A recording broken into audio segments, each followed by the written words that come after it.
video of this week, which was coincidentally just uploaded, is called Sunrise, and it was uploaded by the twisted genius himself, Meat Canyon. Now this was sent to us by Space Cookie, who said this genuinely made me feel uncomfortable. That's always a great sign.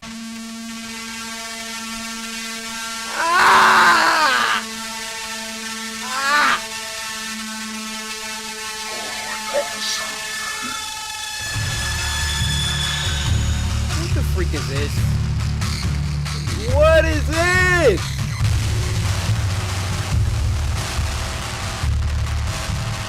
I hope y'all don't like the Teletubbies.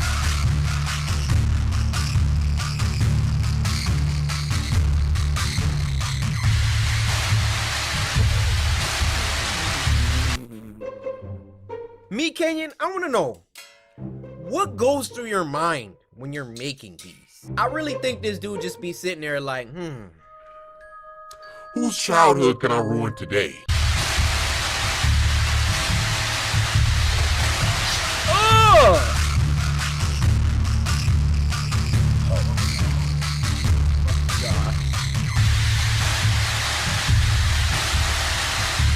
Oh, they're revolting against him. Oh. What the? They're eating him!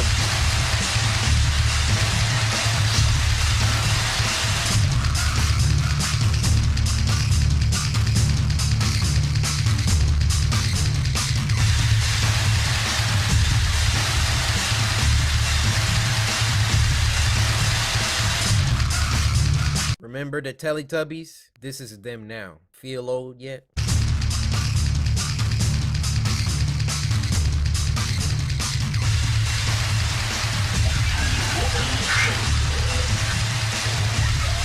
What the?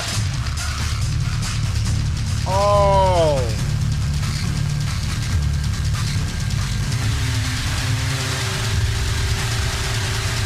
They escaped.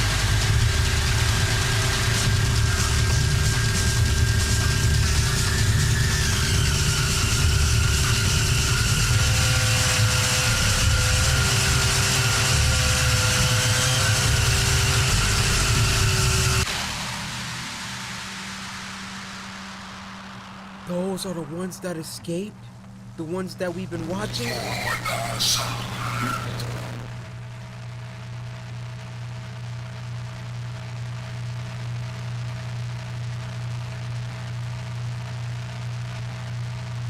I feel like I need to take a shower after that. Did y'all see the letters on the For the Sun? Look, we got USX, EYMBN, with your cryptic messages. Nah, I ain't want no part of it.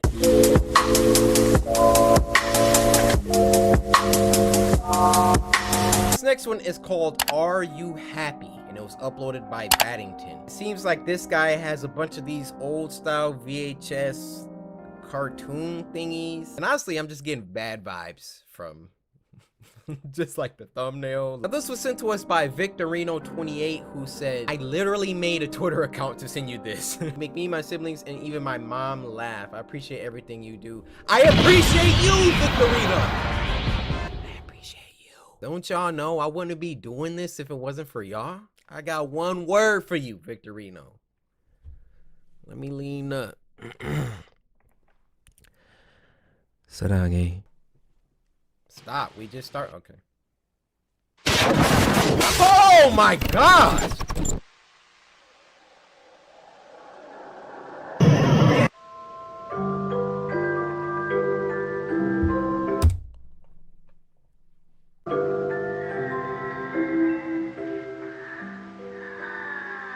Making a toy. Marcus, come on, wake up, Marcus. Huh? Andrew, you interrupted my dream. I was dreaming about a man dressed in red with Sound like a demon. They remind me of Balloon Boy from FNAF. ice cream cones on his head. That's ridiculous, Marcus. You should be thinking about the perfect toy to ask the toy maker to make. Oh. Okay. Is the toy maker in town? Yes, come on, let's go.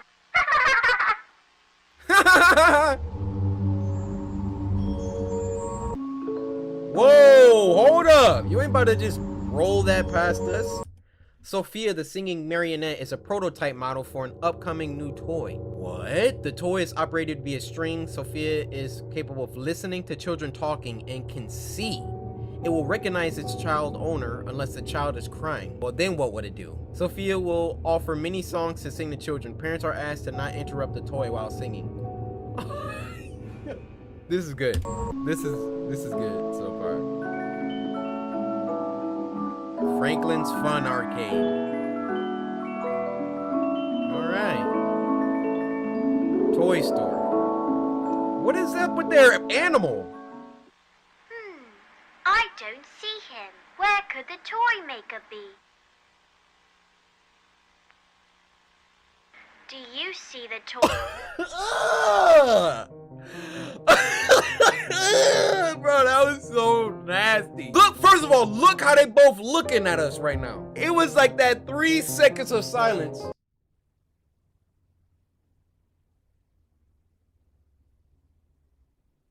Do you see the toy maker?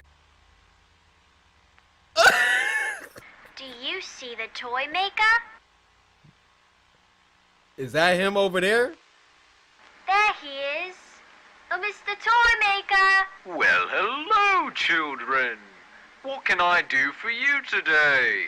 Me and my brother were wondering if you could make us the perfect toy. Well, of course I can. Yay! Why does his mouth... If it were possible. What do you mean, Mr. Toy Maker? Well, you see, children, I can make toys that blink. I can make toys that walk. I can make them eat, and I can make them talk. I can make posters that read there, fun, fun, fun. But these toys just aren't fun for anyone. But why, Your Mr. toys Toy suck. Maker? Well, you see, children, the secret to any good selling toy is to make them lifelike. You see, No. my toys can blink, but they can't see. My toys can walk, but they can't dance. My toys can eat, but they can't taste. My toys can talk, but they can't sing. I've been thrown away like a broken toy. Believe me, children, I've tried to make the perfect toy. Your toys but suck. I can't do it all on my own. Oh, boo-hoo. No, get that fake Is there friend out of here. anything we could do to help? Why, yes, there is. Right. That's the exact face that I would be making. Well, what is it? There are 3 main ingredients that I need, but I used up all my supplies. What do you want? So you'll have to get them for me. But we don't have any money. Don't you want to be happy? Whoa! The first ingredient Yo, is it's needle and comedy. thread. What do you say, thread?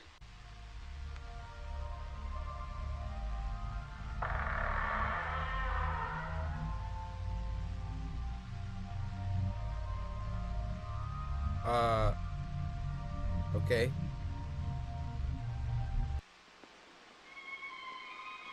Oh, look, Marcus! A thread! I wonder what's in this bag. Yo, Baddington, this is professional. I can speak objectively saying a lot of the animations we watch aren't professional.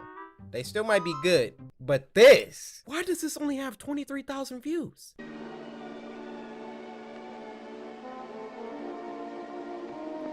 What's up with these?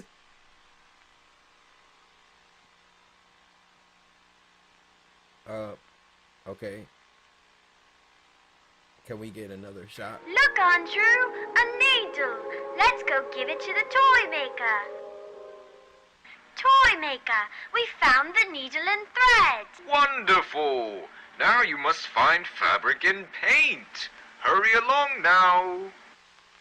Fabric and paint. So it looks like through every transition, they're gonna show us something. It must be... Whoa! Whoa! Whoa. There's somebody behind him too.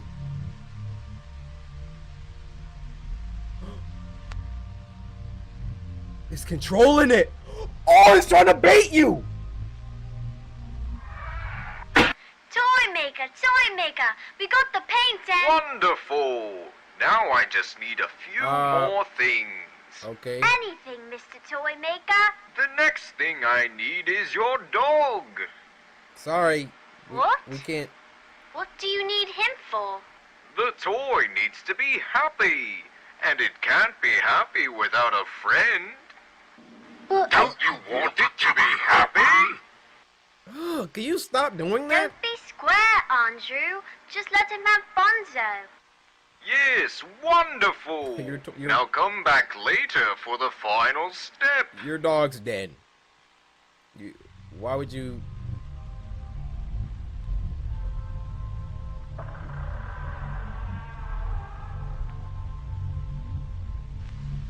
We're about to come out of this room. Please. Please don't. No. No. Don't jump scare me, please. Oh! Mr. Toy Maker. It wasn't even a jump scare. It was just a pitter patter. We're back. You're just in time, Your children. dog's dead. Where's Bonzo? He's dead. Never mind that, children. Now come closer. The last thing I need from you two is your voice. What do you mean? I need you both to sing a song. The toy's just on the other side of this door. Now, repeat after me. What? Is it? Please cover your ears and close your eyes. Oh my God! Bro, I'm about to close my eyes, bro. I'm about to close my eyes. What? This is your last resort. Wait, as a last resort, pray? Turn your head 180 degrees. Guys, turn around. Turn. Splendid, children. Do you have any idea what you've done for me, my children? You have done me well. Now, come along, come along. It's just behind this door. Oh, they were singing while that was playing on the screen? Dang, so we didn't even hear what they said. Look at his face! I really do hope you enjoy it.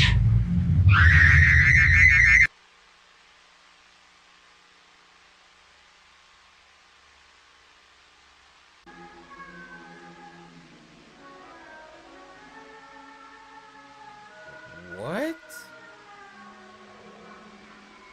Amy Wilson, she stopped screaming when her spine came out.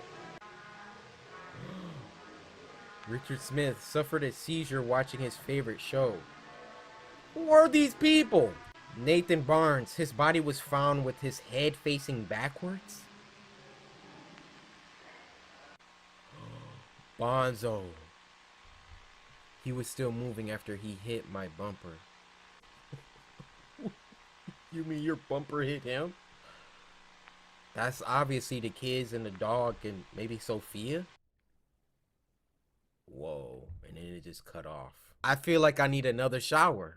I feel like these videos this week, they hitting different.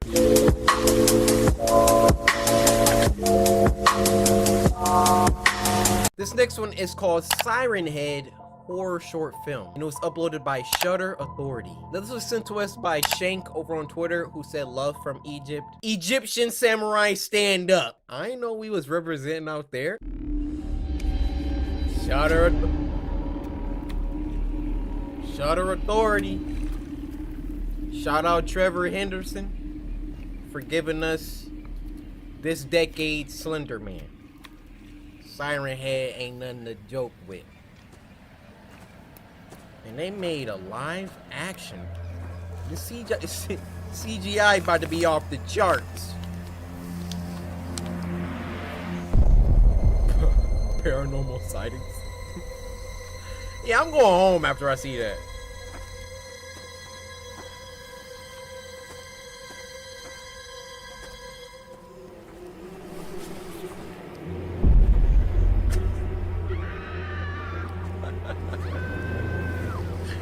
Bro, I'm going home. I'm going home.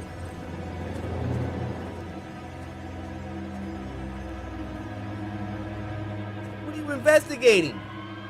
Get to your vehicle, sir.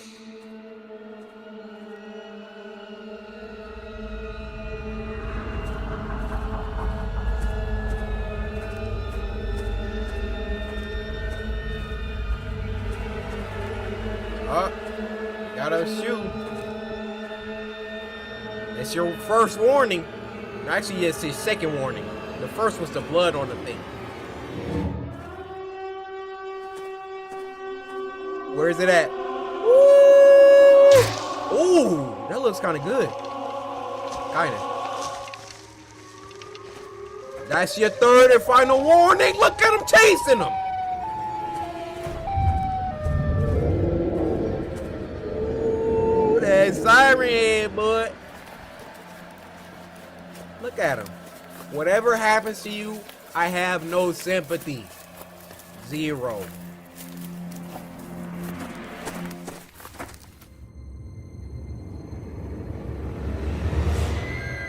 How do you miss that? You went after him.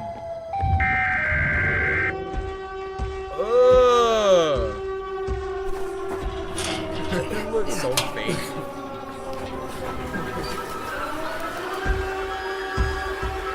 Whoa!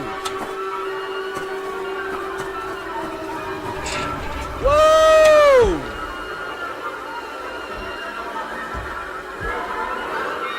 This music hitting though. Attention photographers. The deadline for the contest has been extended. Where he just didn't finish that handoff? Oh snap!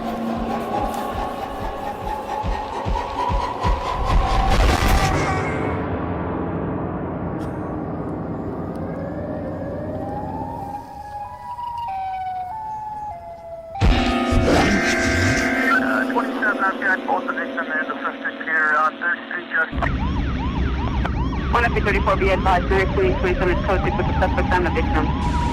Holy crap! Oh god! Oh god! Take it out! Oh! Hey guys, I hope you enjoyed that. Making this short film was a lot of fun, and I'm gonna show you how we did it. The biggest VFX here was... But yo, good job. Shut me up real good with that jump scare at the end.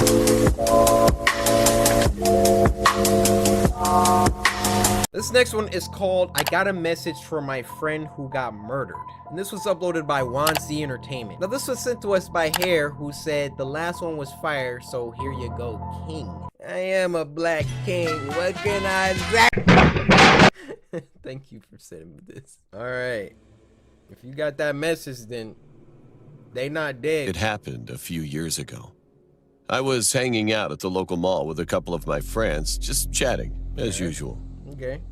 All my friends had social media accounts like Facebook or Instagram, and they would focus on it sometimes when we were goofing around together. Okay. Drake, one of my friends, was saying that he met a girl from Facebook. He also told us that he really liked her, and that he was going out with the girl that night. Not bad. We joked with him that he was going to be going out with some 40-year-old man. Like those kind of jokes, you know. A couple of hours later, we had to go back home, so we all left the mall. When I got back home, I went inside my room to watch some TV.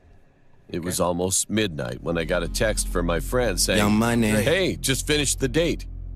So I texted back, "Was he pretty?" He replied, "Very funny. Jokes aside, my car broke down and I need you to pick me up." Then he sent me an address. Well, I'm not the kind of person who ignores when my friend needs a hand. So I asked my parents if I could take the car, and they said yes. Still at home? You sound about 30. My phone and texted again. On my way. Soon I got to the address he sent me and parked in the driveway.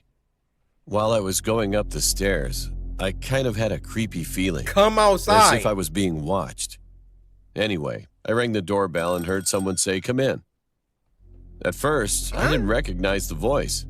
It was neither my friend's voice nor a female voice. So I just figured that it might be the girl's dad. Well, I was a bit surprised that the door was already open. But anyway, I walked in, and when I closed the door behind me, I saw this man watching TV with the girl and my friend. What the frick are you doing I inside said, there? "Hey, Drake." All right. However, for some reason, he didn't respond. I had a strange feeling, so I slowly walked up to Drake, and I would never forget what I saw at that moment. The girl and my friend Drake were stabbed, and they were already dead. Dang. They were put in a position in a way that it looked like they were sitting. So I thought they were just watching TV like that. I looked over at the man watching TV, and I saw that he was holding a bloody knife in one hand and my friend's phone in his other hand. He was smiling. The man turned his head toward me, stood up, and said, "Hello, young man. It's your turn." I tried to run out of the door, but because he was laughing so loudly, I was terrified, and I couldn't move. But there was no choice. When he approached me, I abruptly kicked him, knocked him down, and managed to run outside. Fortunately, he didn't chase after me, but I didn't care. I just got in my car and drove off straight to my home. As soon as I got home, I woke my parents and told them about what had happened. And of course, they contacted the police. The police arrived pretty fast and raided the house, but didn't find my friend, the girl, or even the man. And to this day, they still haven't found any clues. Now I'm grown up and I'm living on my own with my wife and newborn daughter. I always think about what would have happened to me if I was unable to run away that day. And my friend Drake, his face keeps coming up in my mind all the time since then. Dang. Sorry, Drake. I guess you should have tootsie slided your way up out of there.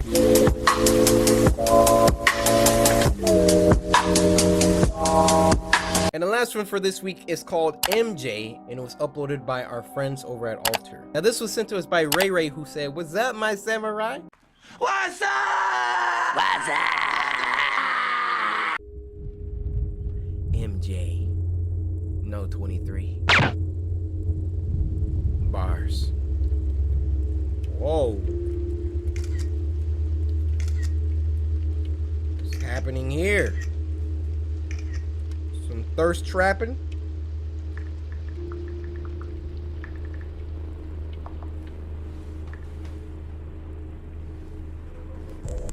Yeah. What's that? Tinder?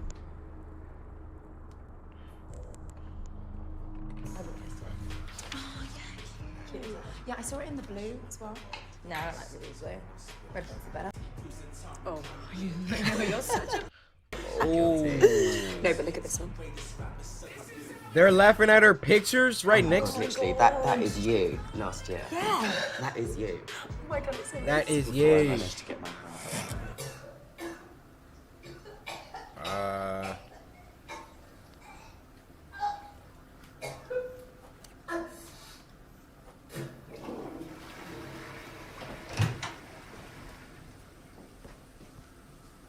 Did you hear me? What? I lost £10. Cool. Yeah. Posted a pic. Already have 2,000 likes. Just my tits. 2,000 likes? Guys, let me flex on her real quick. Guys, I'm about to post this picture made by this dope artist named Charles. Since she wanna flex on her, I'ma flex on her. Let's see how fast we could get this to 2,000 likes. Is there like a hand draw emoji? All right, we just posted it. Let's see how fast we could get 2,000 likes. Been up 18 seconds, got 400 likes, okay. Okay, 30 seconds, we're almost at 2,000. Give it a little longer. Oh, would you look at that? 2,228 likes in 41 seconds. So you want to flex on her? 2008. Take that bull crap on somewhere else. One thing that you always got to remember in life is always a bigger fish in the pond. Don't walk around like you hot stuff. Humble yourself. By the way, I love that pic you posted yesterday. Which one? The one with the sick bodysuit? Did she say she liked the picture? Yeah. A little hard to hear. I couldn't tell if she said I liked it or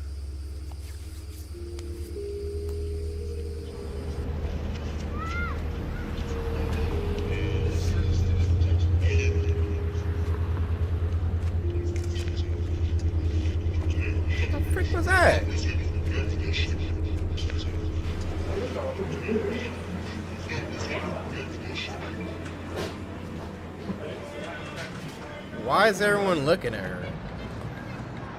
Is this all in her head?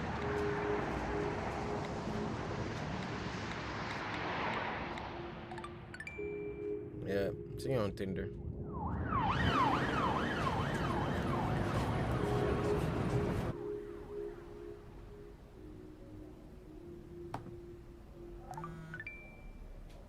Is this all that she does all day? You swipe right, you must have good taste. Maybe I swipe right by accident. Ouch, that hurts. You like it. Ugh, Nah, don't talk to me like that. I don't know you yet. I want to get to know you. Man, this is such a... I don't know why this is so funny. You must have swiped right. I want to get to meet you. Hey. Hey. MJ. Alfred, nice to meet you. Nice to meet you. I'm not sure it's exactly what I want to be doing. Yeah, sure. So, whoa. I don't think I'm doing anything. Yeah, totally. Or accomplishing anything real.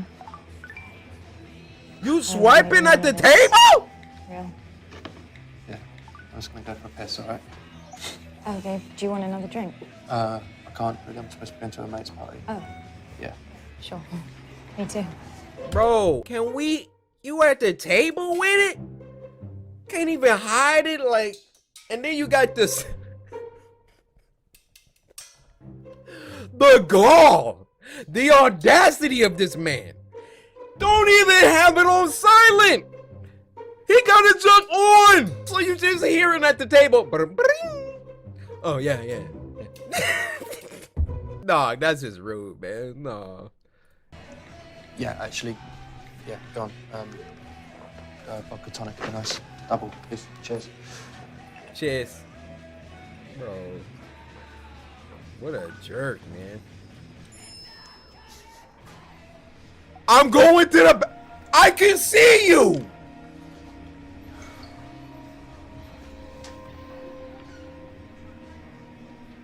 Bruh, he left. Dang.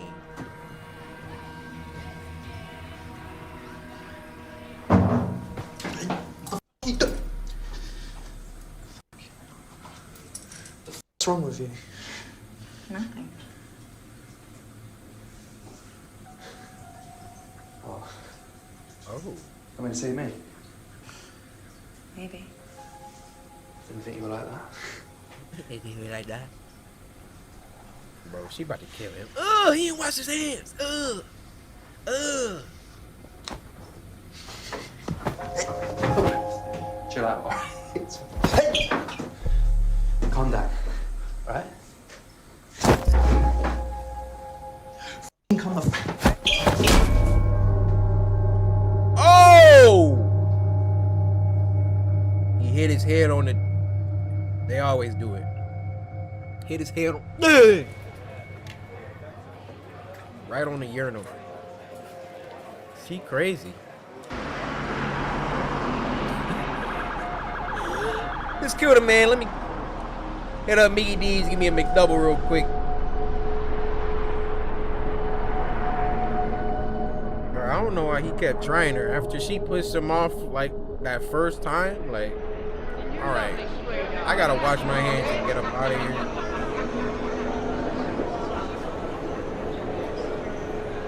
Hashtag widen the gap sounds a bit sexual for a trafficking campaign. It's starting a conversation. And the image? What about it? Are they like a graphic design company or something? It's raw. Honest. Yeah. Yeah, totally.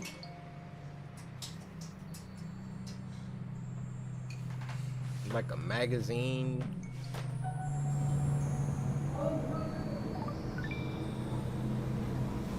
Dude, does she just go on Tinder and look for people to kill? Wish I had a good icebreaker. Get up out of there with that 1 out of 10.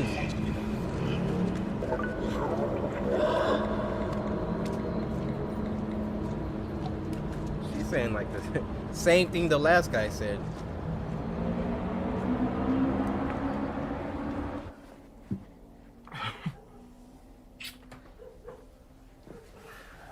Whoa, this on YouTube? She into that dominatrix. Yeah. Yeah. If you don't get your 110 butt up off me, oh, bro, you messed up now. Ooh. How tight you gonna go? Why are you getting tied up by a woman you just met? You deserve it. You deserve it. You deserve it. Say night night. It's tight. Say night night.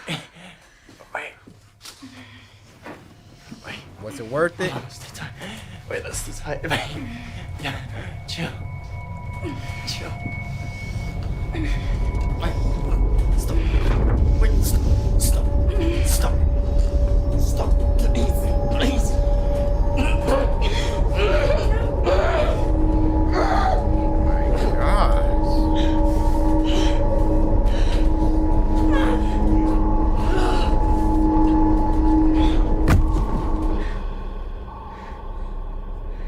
Care if my hands are restricted.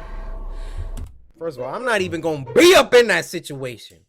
But let's say, I don't know, she drugged me or something, and I like woke up in the middle of that. I'm like these, right? You got me like this. She trying to choke out my neck, right? I'ma just give you one. She is knocked out. If I feel like I'm about to die, bro, I'm Superman now. I'ma hit you with the nastiest. I don't care if The Rock was trying to choke me out. You gonna feel me. And her, she definitely would have been knocked out.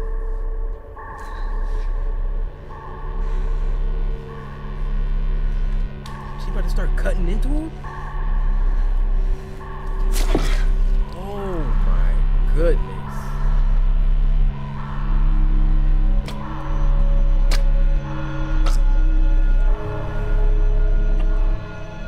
Gotta be careful. Trying to get on Tinder.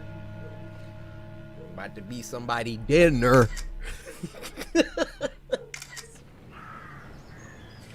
I'm a comedian. This is what I do. It comes easy to me.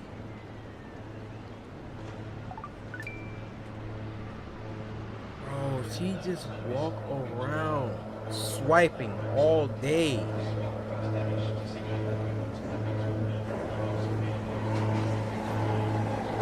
Looking for her next victim. You look like my type. She about to say the last person. I don't know, an icebreaker.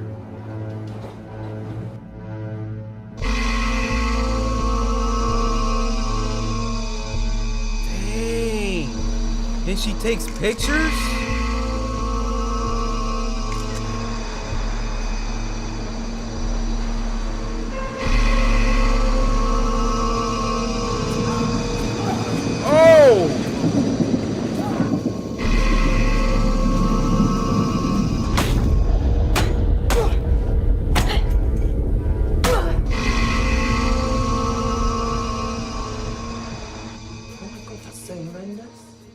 Who's actually going to post pictures? Someone seriously up posted these. Is it bad that I can't stop looking? I don't know. I just What's don't think wrong with y'all? It's just some kind of cool performance art or something. No, those are real dead bodies. This is so up. Babe, seriously, No. what? Dead corpse sheep? Yes! This is genius! Look. I can't take you sometimes. Are you for Look! real? No, come on, it's like you.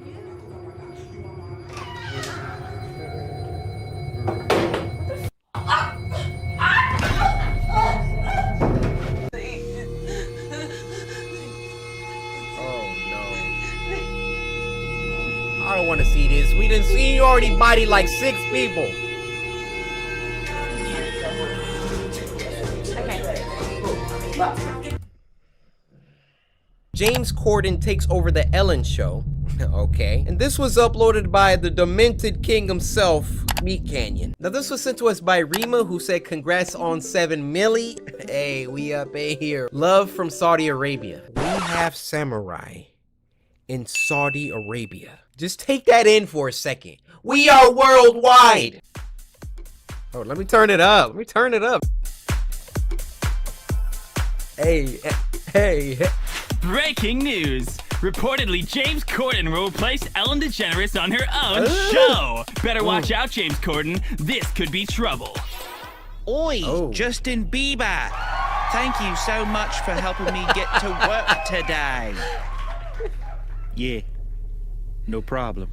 Do you mind if we listen to some music? God, fatty. All right then, off we go to sing some of your very popular songs. Oh! Did y'all see that? Oh! Girl, you got that yummy, yummy, yummy, yummy, yummy. You got your baby, yeah, baby, yeah,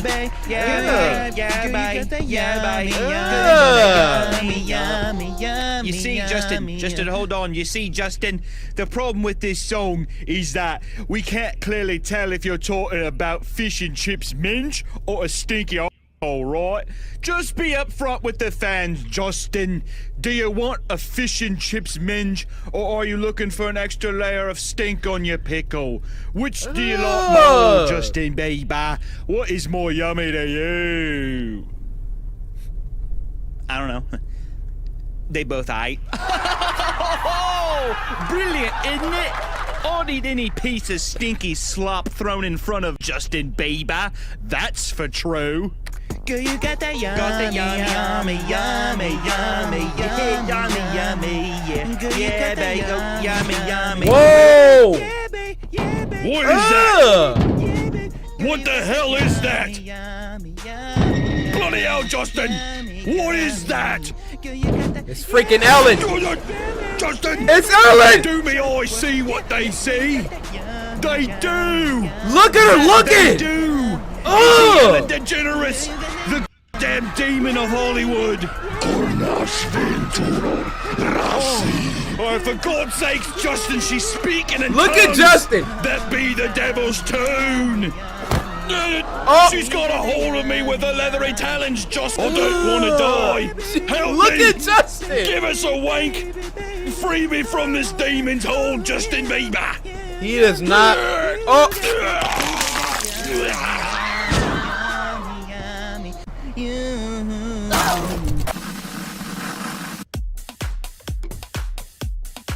James Corden was brutally abducted yesterday evening by Ellen DeGeneres in retaliation to supposed rumors.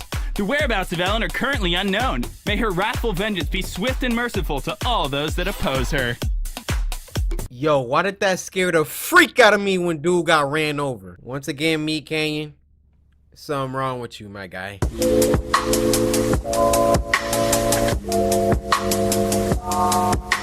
This next one is called True Omegle Chat Room Horror Story, and it was uploaded by HorrorShorts Party. Now this was sent to us by Chris Samurai.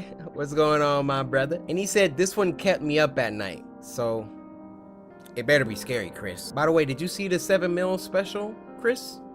The Cooking with Kenshin yesterday? A lot of work went into that video, Chris. Why don't you go ahead and watch that if you didn't? And if you did, go ahead and slice that like button on this video. I appreciate you, Chris. HorrorShorts Party. True Omegle Chat Room Horror Story. This story happened to me a couple years ago. It happened on a Saturday night. I was typing on a school report for my English class and was pretty worn out from the tedious amount of thinking that transpired throughout the paper. Okay. I decided to take a break and procrastinate a little bit, maybe watch a couple of YouTube videos. Hold on. Let me rewind that. What was he watching? Right there.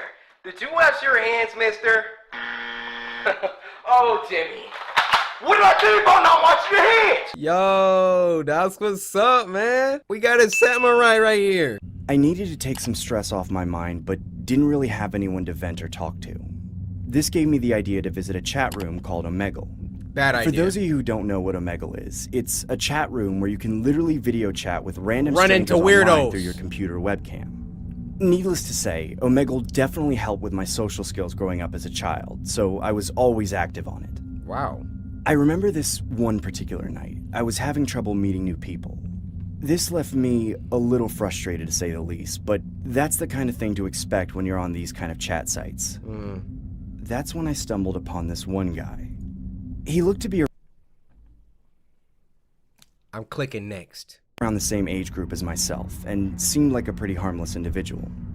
I decided to say hi. He didn't say anything back, he just typed the word hi in the chat box. Oh, no microphone. I found it kind of weird that he would go through the effort of typing out hi as opposed to just saying hi verbally.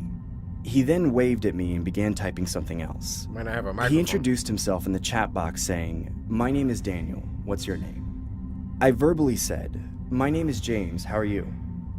He then stares at the camera and doesn't say a word to me, completely dismissing the fact that I just asked him a question. Hello? At this point, I was convinced that this had to be some sort of pre-recorded video and that someone was just trolling me. That's when he began typing in the chat box again, saying, "I'm deaf, please type in the chat box unless..." Oh, I feel bad now. I'm like, hello? Open your ears, you freaking moron! You know, sign language.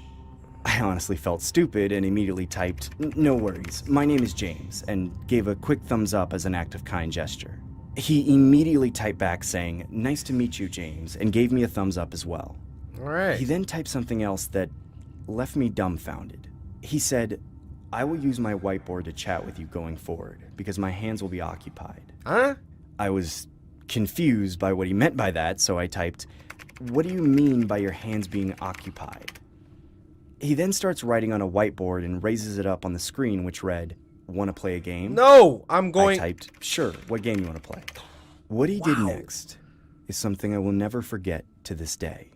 He held a revolver up with one hand and the whiteboard up with the other hand, saying, "Let's play Russian roulette."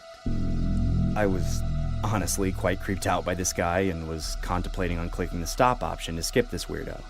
That's when he wrote another message on the whiteboard saying, "1 of 6. I was confused by what 1 of 6 rounds, idiot! He then took the revolver, slipped one bullet inside the cylinder, and began spinning it with his other hand. I now knew what he meant by 1 of 6. It seemed like the guy was about to demonstrate an act of Russian roulette with one bullet in the cylinder of 6. He then puts the revolver against his head. Oh! I began typing, "What are you doing? Please stop this." The guy then smiles disturbingly on the camera and pulls the trigger. Nothing happened. He starts laughing hysterically like a psycho. I was honestly disturbed, but also skeptical that the gun was real, so I typed, "Is that even real?" He then points the revolver at the wall and begins to repeatedly press the trigger until the shot was fired. I was completely blown away by what I was seeing and typed, "Dude, you could have died!" That's when the guy raised the whiteboard to the screen again. Yo, this is good. I just had to pause like... Showing the message, 5 of 6. What? I frantically started typing, "Don't do it," repeatedly in the chat box, desperately trying to get his attention. He then began loading the revolver with 5 bullets while I gestured no by waving my hands back and forth like a lunatic. He's dead. I knew the odds of him surviving this time were slim to none. He then raises the revolver against his head once again and begins to disturbingly smile, with tears running down his face. He began mumbling the words, "It was nice meeting you, James." I immediately slammed my laptop shut as I hear a gunshot a split second before the laptop was fully closed. I was left baffled on my computer desk. I hadn't a clue what to do. I stupidly opened my laptop with my eyes closed. I pressed my hand against the screen where the video chat was located. I opened my eyes, and through the cracks of my fingers, I can see blood displayed everywhere on his screen. I immediately clicked the exit button on the Google Chrome tab and call it a night. To this day, I'm still skeptical about what I saw that night. I haven't reported anything to the police, nor have I reported anything to Omegle. I'm not sure if that was the wisest decision, but I hope I never encounter anyone like that again.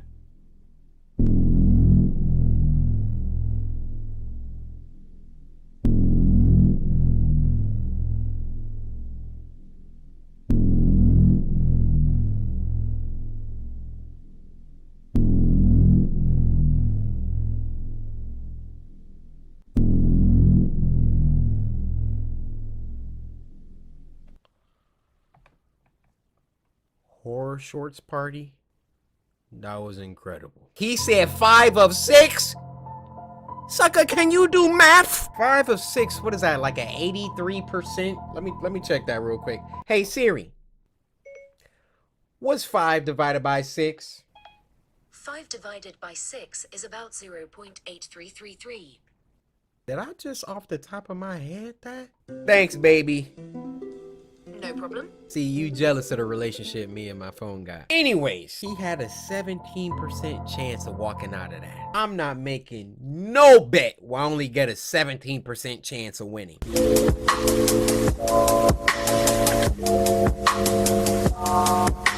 This next video is called ASMR and it was uploaded by Social House Films. Now this was sent to us by Bree Brittany over on Twitter. So Bree, I want to say thank you. I always thought that Bree was like a pretty name. Bree, short for Brianna. But sometimes you don't want that extra Anna part. It's just Bree. If I have a daughter, I'm probably not gonna name her Bree, but I still think Bree's a pretty name. Here, Bree, take a free Nutri-Grain bar. Bree, open your hand. Do you not want? Hello, and welcome. Yo. I didn't even realize this was called ASMR. She got up in the mic. You can hear in between their words when they're like, hello. See you? You heard that? That.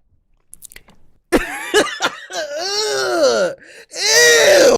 Hello, and welcome to Murmur. Today, we're going on a very special journey. Get the spit out of your mouth.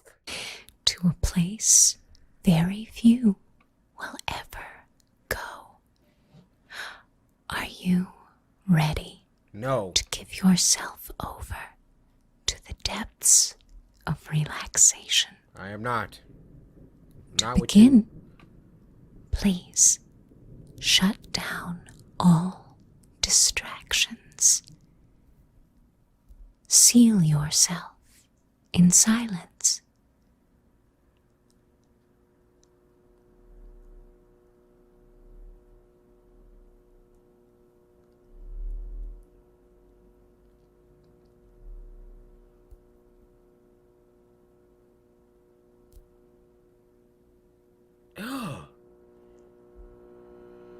She's waiting on her.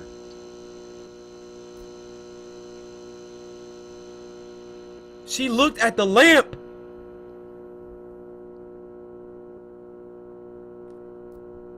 Bruh. Ooh, getting a little chills. Getting a little chills. Imagine you watching something and then they're looking at you waiting for you to do something. I'm turning you off.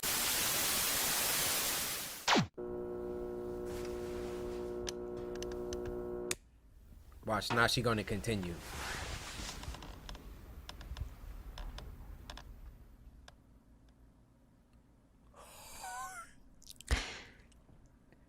Do you remember when you were young and beautiful? Wow, that sucks. Ouch.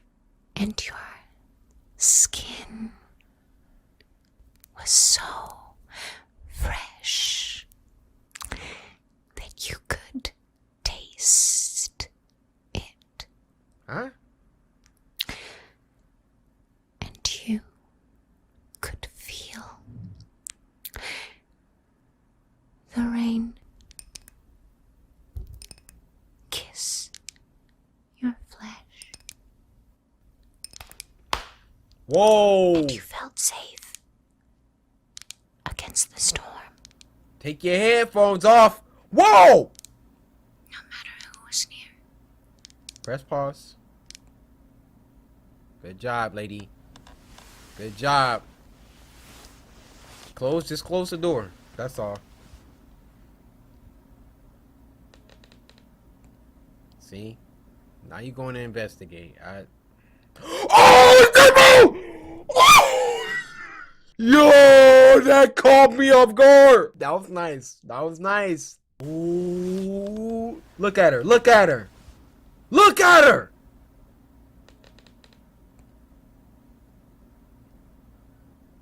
Wow.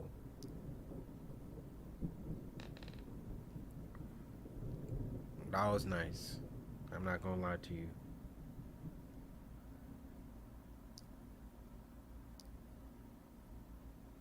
They about to hit us with the meanest jump scare, bro. Clench your cheeks. You've been warned. Look at her! Bruh, let me catch my TV looking at me. I'm punching you. Wasn't even paused. Do you remember when you were young and your mother used to brush your hair? My mom actually did brush my hair. Sensation. Felt nice. The bristles and her nails tickling your scalp. Look at the back of her hair! You are not alone in there. But now,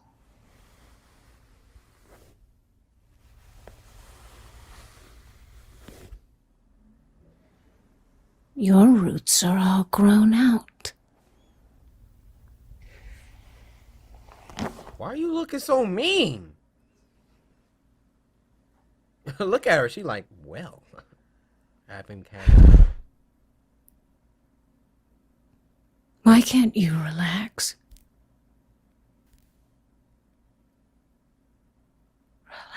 Relax. Relax. Relax.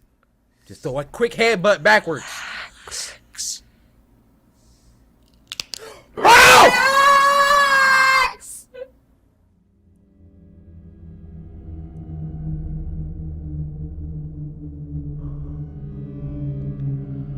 I am really afraid tonight. I don't know if it's...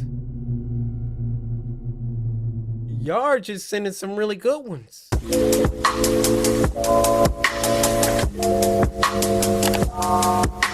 This next one is called Rebirth, lost VHS tape, and it was uploaded by Baddington. Dude is freaking legit. Now this was sent to us by Alex Mockler, so Alex, I'm sure whatever we're about to watch is cursed. So, we blaming it on you. Whatever happens.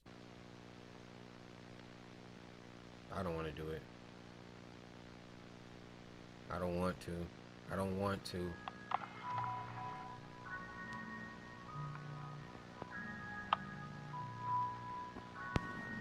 No, no, no. What is it? What is it? No, please.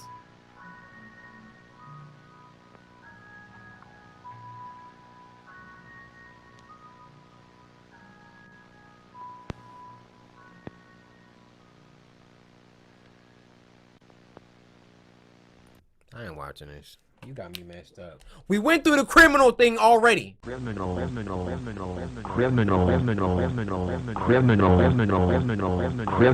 Okay, you remember criminal. What is this? See, you don't even got an answer. I'm out. Nah, end it, end it.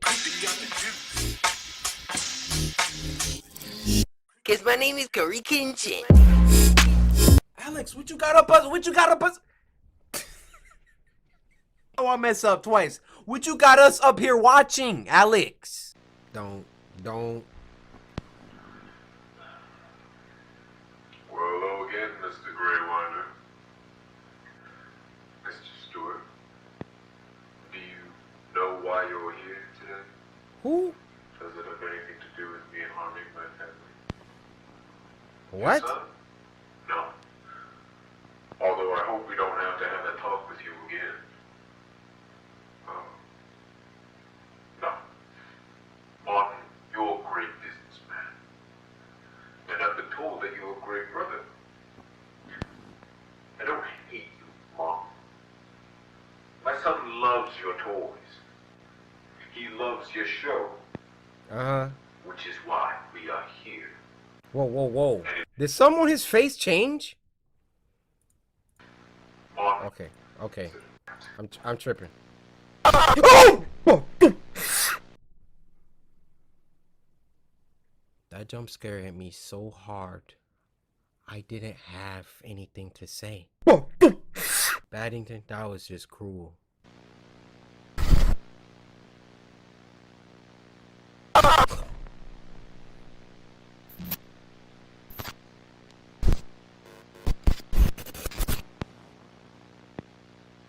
What is he? So he's a clown? Oh, look at the eye. It ain't scare me. It didn't scare me. It didn't. It just came fast. Don't take it there. Sheesh. What? Is this Tetris? No, that's a room. That's a room, and that's a corridor on the right. It's gotta be. Yo! Oh my gosh. This is a 10 out of 10 week.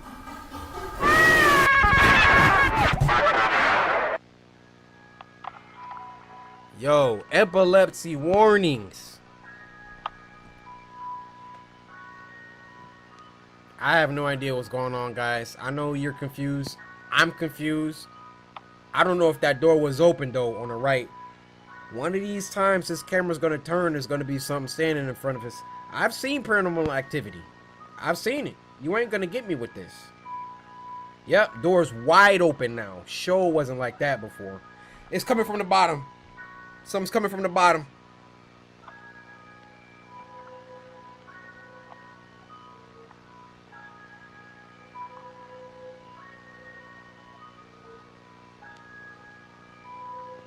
Oh, okay. You coming through the door? Don't turn the camera again. Come on. He's in there. He's in here, coach. Why are we turning the cameras again, coach? Yep, you heard it. You heard it. Back up. Oh, yo. Yo, if this camera turns again. Go to the next thing. I don't want to sit here. Ah, we're dead. Ah, take me. Take me.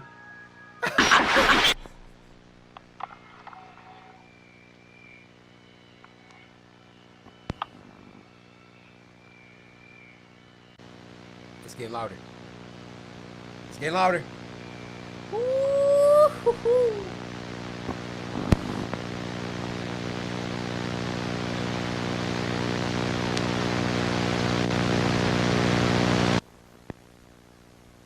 Can this video end? So where's the animatronic?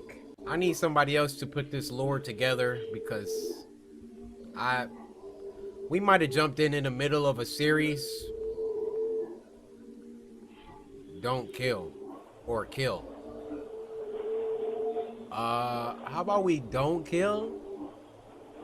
Can we do that, please?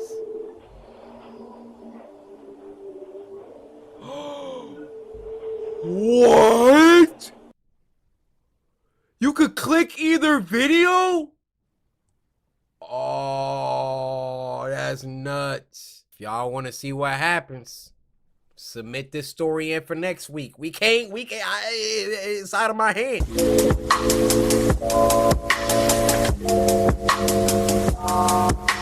This next one's called True Horror Dark Web Story, and it was uploaded by YC Entertainment. Now, this was sent to us by Iron Wolf. So, Wolf, I want to say thank you. I hope you slice that like button by now.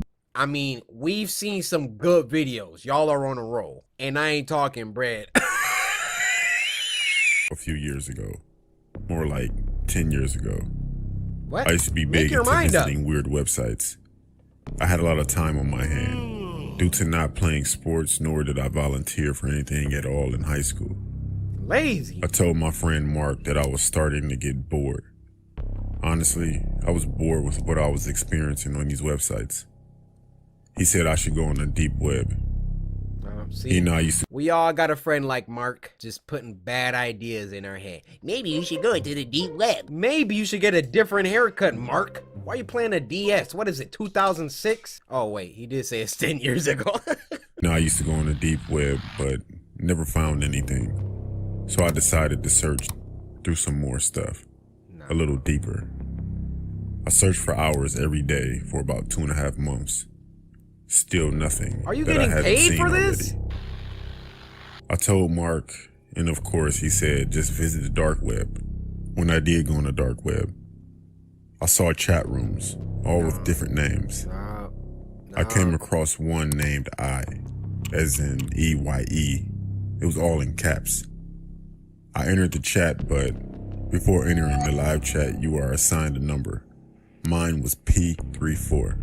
Okay. I confirmed my number and entered. There were hundreds of people. The comments were coming in quick. At first, I didn't understand what was going on. The screen was black, then a name popped up on the screen that said Mr. Wiggles. Nope, I'm out. The comments immediately stopped and a voice came over my speakers. Welcome, P34. Then his name disappeared off of the screen and the comments continued, everyone giving me welcomes.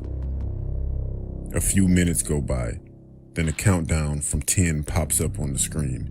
Then the chat goes crazy. Once it reached the number 1, the screen went straight to what looks like a view from a camera just watching someone in what looks like their home. I sat there watching this for 20 minutes and nothing happened, so I shut down my computer. The next day I went to school, had a normal day, went to Walmart, then I went home. I decided to go back on the same chat from before.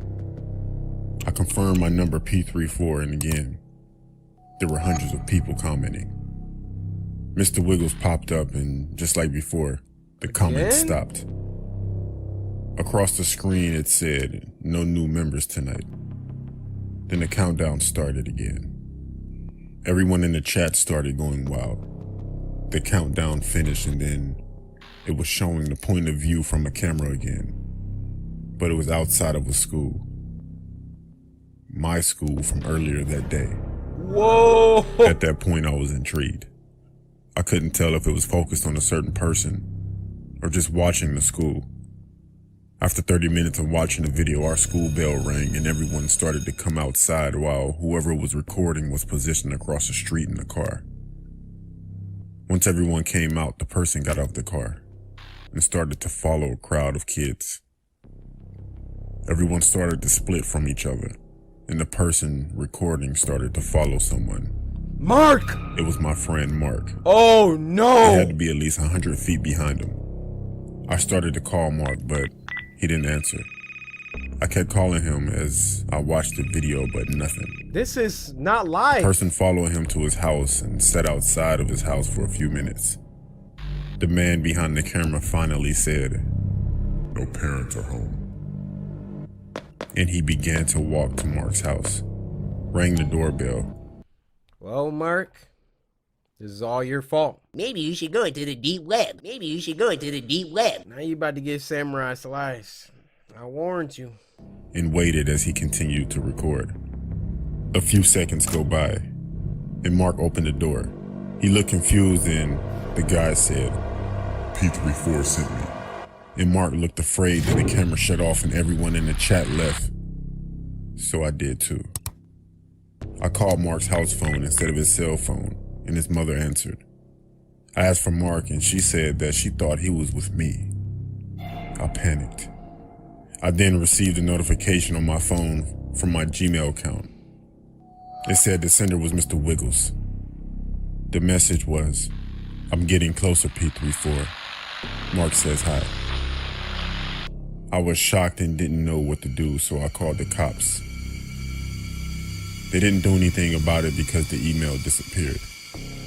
I haven't been on the dark web since and no one has seen Mark.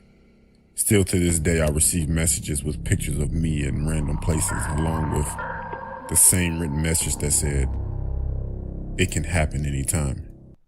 Bro, I'm checking myself into a mental asylum. I honestly wish I never went on the dark web. I bet. Look, did you see at the end? Somebody was standing behind him. Oh. I wish I never went on the dark web. Yup, that's Mr. Wiggles. Next one is called Portrait of God, and it was uploaded by Dylan Clark. Now, this was sent to us by Victoria, and not just any Victoria, right? Victoria of Social House Films. Oh! Y'all know how big of a fan I am. So to have, like, what the freak was that? Anyways, how big of a fan I am. So for you to tune in and even more than that, send in a submission, Victoria, like we here. Victoria said, you must check out this super spooky, creepy, unsettling short horror film by Dylan Clark. Hey, if you got Victoria of Social House Films, which we gonna be reacting to part 3 later this video of Death Record, vouching for your stuff, this gotta be fire.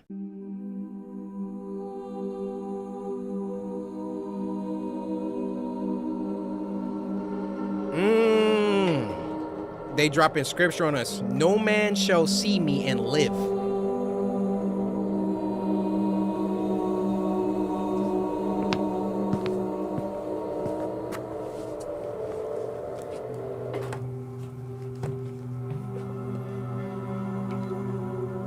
Portrait of God by Mia Riley.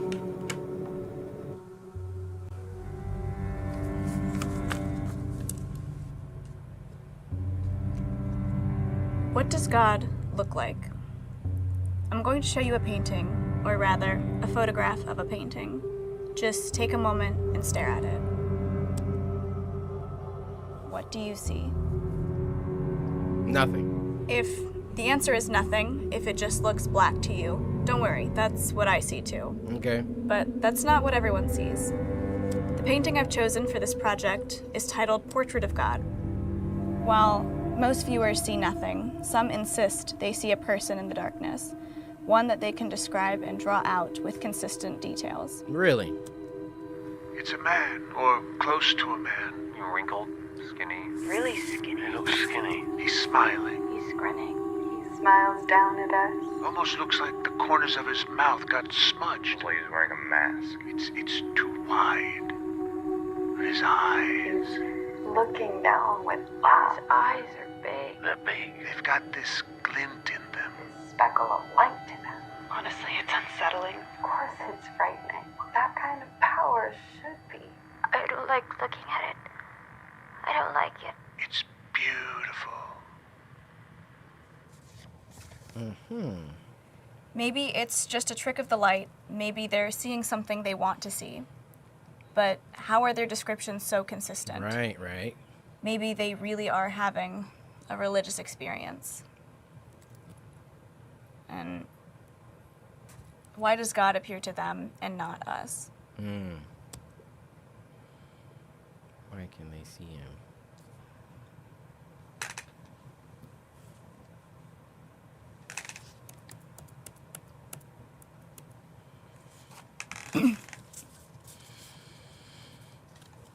Y'all ever practice for a presentation? I remember back in college, I had a presentation that I had to do in Japanese. When I tell you, I was so nervous for this presentation. That was the bane of my existence in terms of the academic curriculum.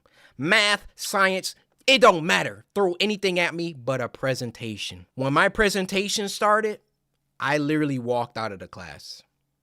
The teacher came out, was like, "Are you okay?" I was like, "I'm literally about to throw up. I just need some water."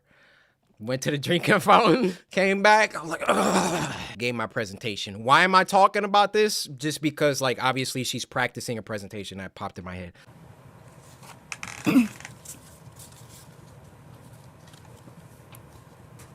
What does God look like? I'm going to show you a painting, or rather, a photograph of a painting. It's going to be different. Just take a moment and stare at it.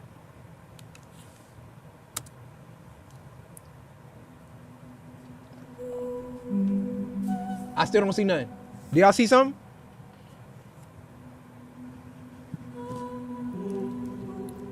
What do you see?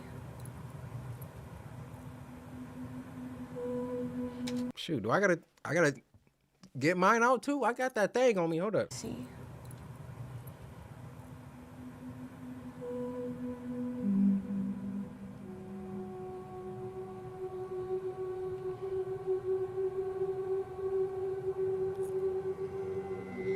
Oh, I see some! I see some eyes.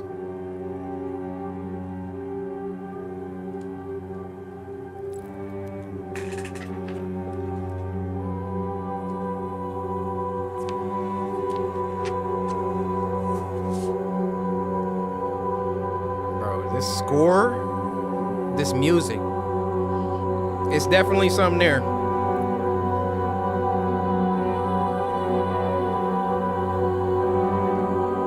It looked kind of scary, to be honest.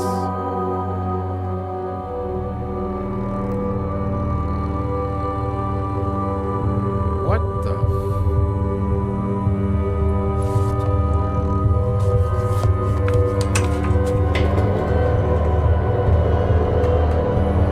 She don't want to look at it anymore.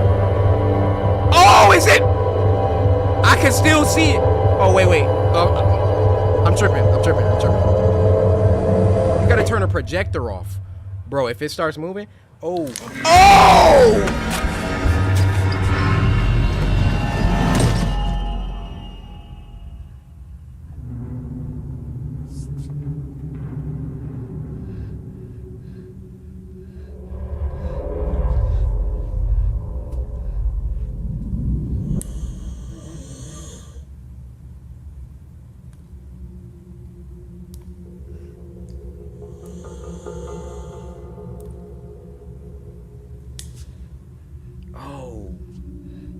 It's walking?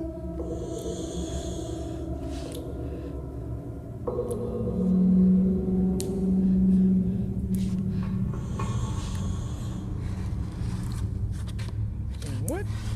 In the Shadow Realm, where are they at right now?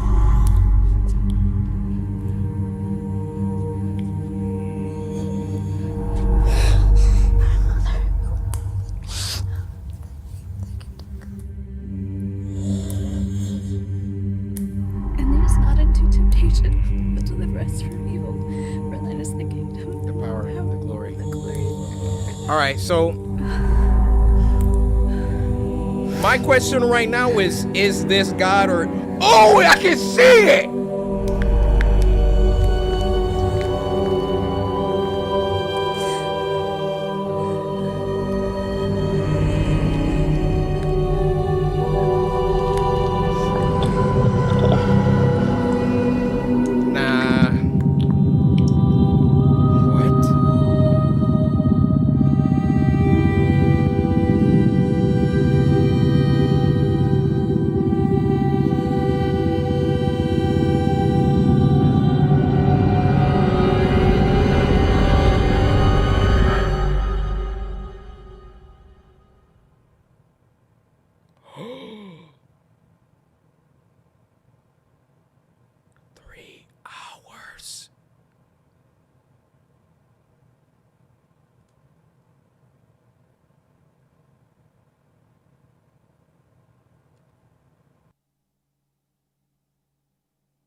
Tell me why that felt like a whole hour-and-a-half movie. That was flawlessly executed. No cheesy, forced jump scare at the end. Just straight suspense the entire time. The music, the acting, the concept, S tier. But we already knew Dylan Clark was about it. Dylan Clark did yeah, we watched something from him before. I don't really even know what to say. Like, I want to dissect this one instead of moving on to the next one. How they make it feel like we just watched a whole movie? Because my thing is it God? I'm thinking like, bro, this is like a demon, but you can't like rule out that it couldn't be God. And what she was shown was obviously so captivating, so beautiful. She's crying. 3 hours she's staring at this. She did the Lord's Prayer, you know, and if it was a demon, I'm sorry, it's getting obliterated at that point. She holding that cross so hard, it's bleeding. All right, we got to go to the next one. Wow. I'm gonna let y'all know the chances of this week being a 10 would have a lot to do with that one. Victoria. See, I told y'all. We got one short film maker sending in another one. You know it had to be crazy. Victoria, please send us more.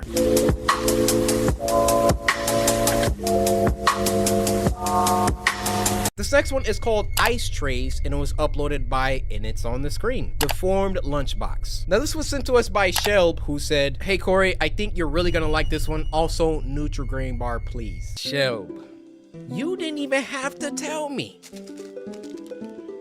You already know, baby. Nutri-Grain bar going down your gullet. Shelb, open up wider.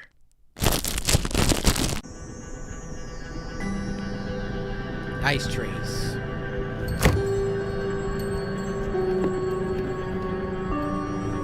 Off the top, I hope that's red Kool-Aid in there.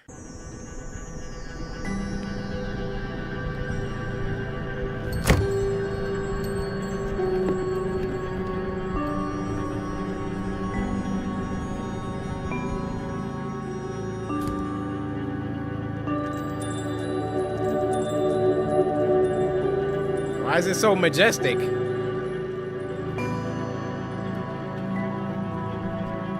The freak?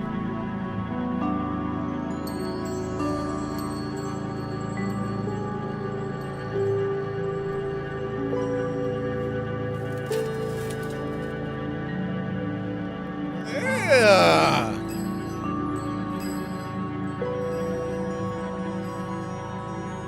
It looks like freaking cranberry. The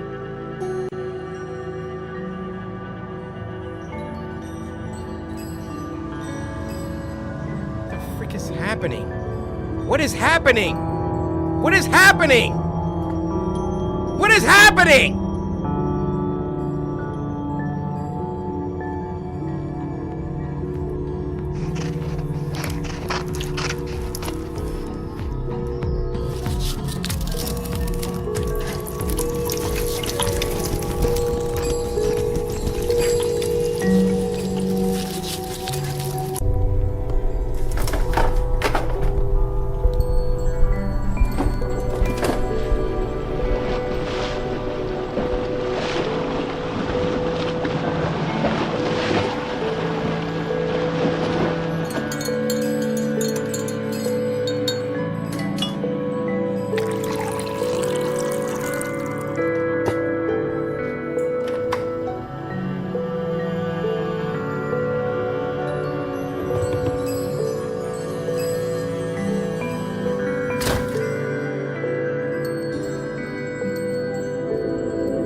This whole time,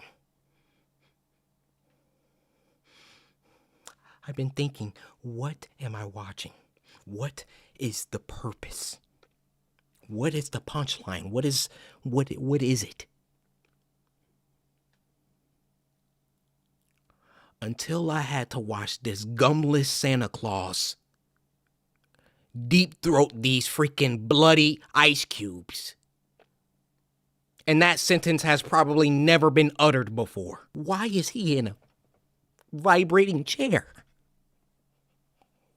Why did he turn it up so high? Why did he put red ice cubes in lemonade?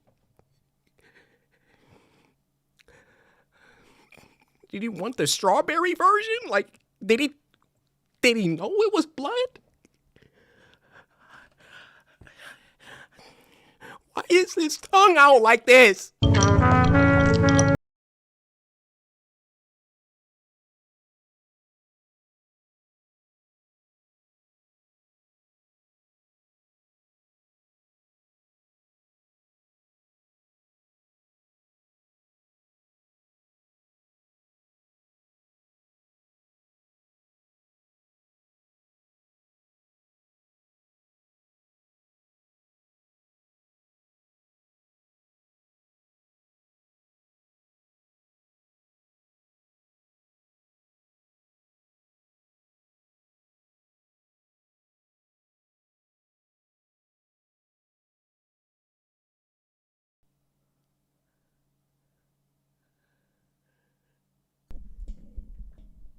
The form lunchbox, who hurt you? That had to be a subliminal. There's something deeper here.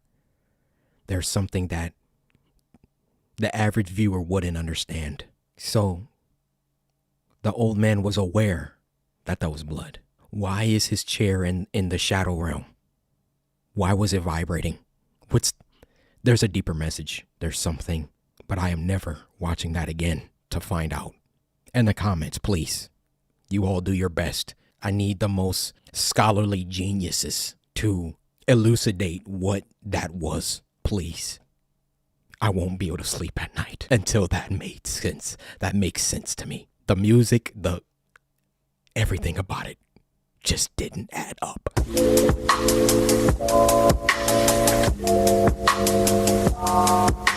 This next one is called A Close Call, and it was uploaded by Llama Arts. Now, that one we watched last week with the crackhead pizza delivery guy making all them dumb decisions, I hope this one's better than that one. Now, this was sent to us by Kudos, who said, "Hey, yo, Corey, how are you? Loves from Bangladesh." Kudos, I'm good. I'm chilling with my community. We watching some good horror flicks. Bangladesh, though. What language y'all speak? Bangladeshian? Let me look this up. Bangladesh. I speak Bengali. All right, why does it say Bangala? Bangla. So I'm gonna be honest. That's not doing nothing for me. And dang near neither is this. How is this spoken? আমি তোমাকে ভালোবাসি. Oh, chief, that's a tough one. Ami tomake. I was kind of killing it at first. Ami tomake Banglalolesi. Let me see that. Let me see how that. আমি তোমাকে ভালোবাসি. Halaloshi. A close call. I had just reluctantly returned home from an extended vacation trip to Japan. After experiencing delicious food beyond compare, a beautiful country, and spending time with amazing people. Nice. Needless to say, I was a bit depressed about coming home. I'm gonna be honest. I was a little sad coming home too when I went to Japan. Had some good times.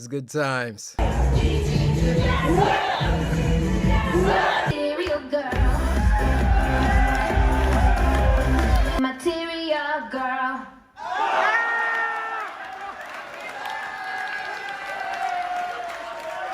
Japan's a wild place.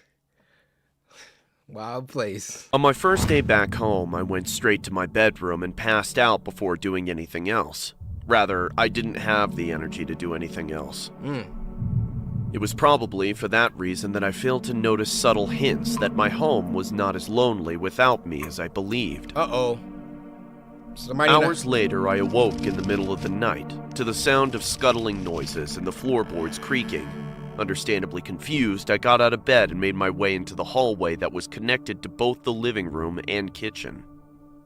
Cautiously, I crept my way through the darkness, groping the wall next to me for balance in my tired state as I trudged forward. However... Let me give y'all a pro tip, all right? You hear something in your house, and you go to investigate. I'm not mad at you, okay? Here's where I'm getting mad at you. What if you find something or somebody? Y'all want to rewatch that? What weapon does my guy have? All right, you sloppily going down the hallway all groggy. Then what you gonna do when you see somebody in a freaking black ski mask just standing there, and now you got to do something about it? Let me tell you how I'm walking through my house if I think somebody's in it. And I can guarantee you these buckshots don't discriminate. So you could get it, she could get it, he could get it, they all can get it. It speaks one universal language and everybody understands. Cautiously, I crept my way through the darkness, groping the wall next to me for balance in my tired state as I trudged forward.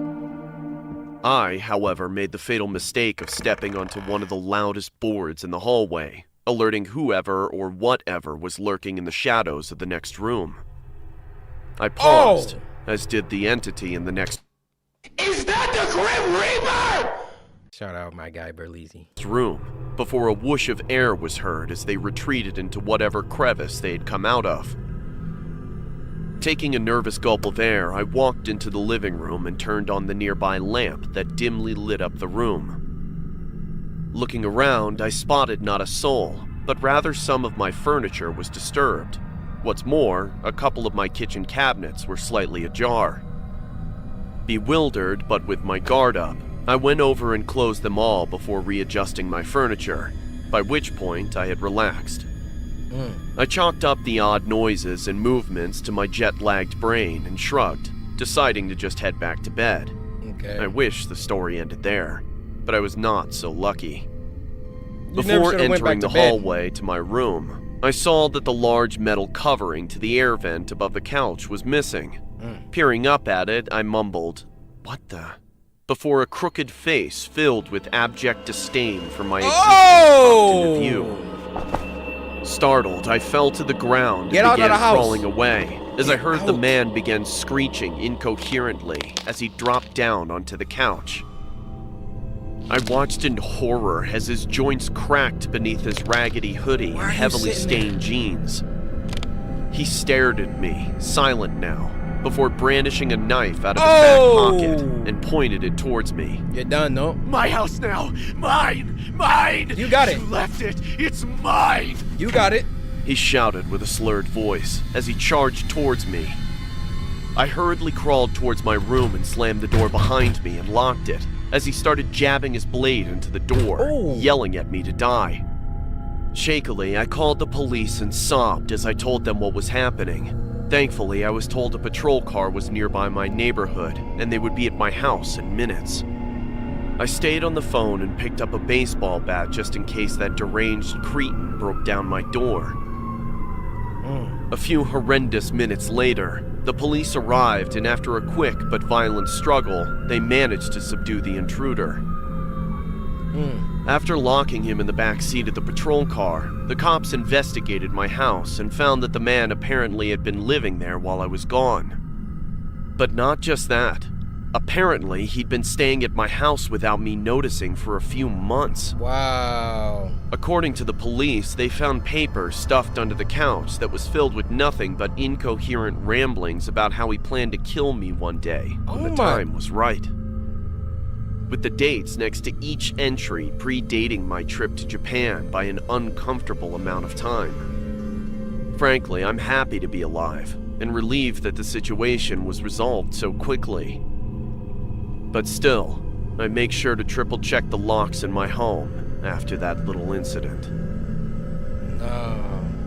Bro, these are kind of stories that literally make me want to check my attic. I have the same fear. And it all started from this video I saw like years ago, where this dude like went to sleep and he would notice like food would be missing. What did my dude do? He bought a freaking camera. Tell me why this freaking woman, every night when he went to bed, she would slip out of the attic, go over to his fridge, just going crazy on the milk. And I think she like peed in a sink or something. Ever since I saw that, I'm like, yo, somebody could be in my attic. But I'm too scared to go up there. I don't want to.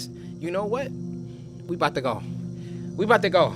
I gotta make sure. My attic.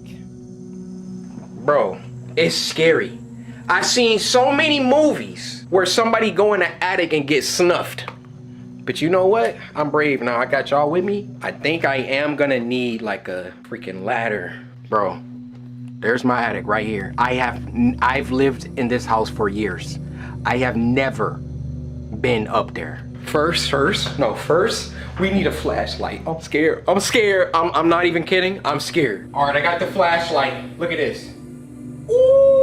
you see how strong that is? Y'all ready to go to the attic? Bro, if I get snuffed, this never making it to YouTube. If somebody in my attic, I'm for real. Like, y'all about to see the whole thing. I'm about to fight for my life, and they better be stronger than me. Because if they not, they getting slaughtered right here and now. Put you right here. This is on some paranormal activity, bro. I'm gonna close that.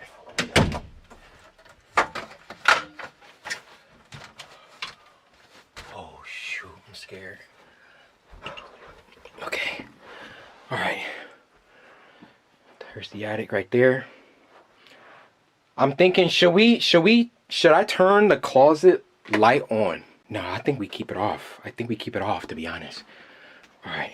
This episode will forever be the episode where we went into the attic that I've never been in before.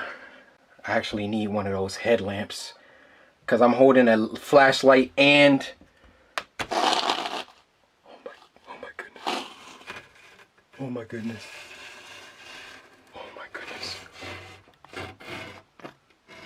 I'm scared. Oh, why is this so...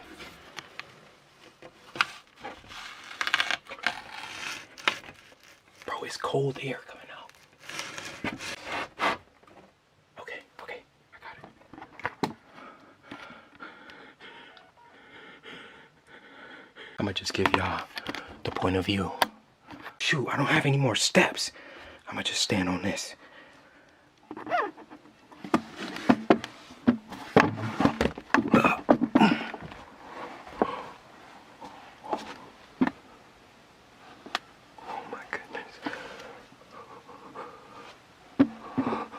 Oh my goodness.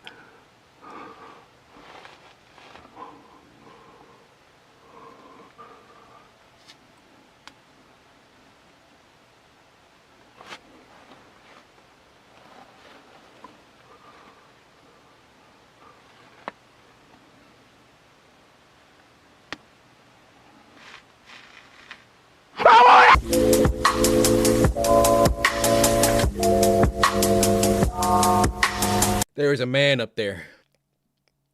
I fought him to the death. The last one for this week is called Death Record. This is part 3. Okay, we started part 1 2 weeks ago. Part 2 was last week, and now this is the finale, and it was uploaded by Social House Films. Victoria, how you doing? Now this was sent to us by whatever this says. I believe this is Arabic. I could be wrong. But they said, I love every Spooky Scary Sunday. I've been watching you since 8th grade. I'm a sophomore in college now. I've been a samurai, so pass me my bar, please. 8th grade to college level. So you've been in a game at least 6 years. Y'all know them long-term samurai gets extra love. So I'm gonna go ahead and double it up. So go ahead and consume. All right, how's it gonna end? How's it gonna end? That record has already caught 2 bodies. If y'all didn't see part 2, go watch last week's episode.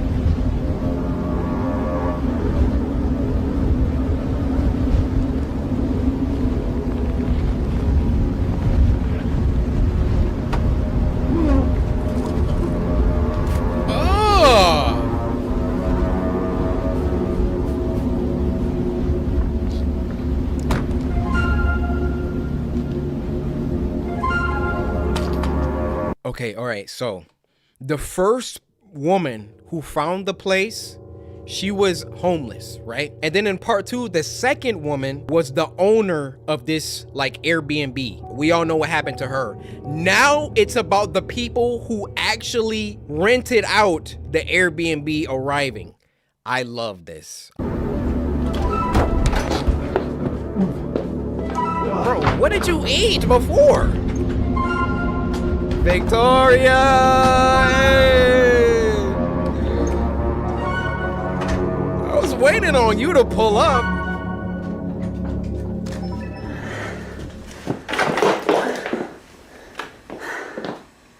Ooh. Romantic weekend in the woods begins now. Place low-key trash. Just because of all the death that's happened. where the magic happens. Whoa, Vicky! Fun fact, 70% of couples report having more adventurous sex when they're on vacation. Oh, nasty, girl! Oh, scandalous! Yo, we have not heard this verbiage from you before. We likes it. We likes it. When they're on vacation. Ah, okay, that's... Whoa! It was a whole clown in the corner. Yeah, you saw it.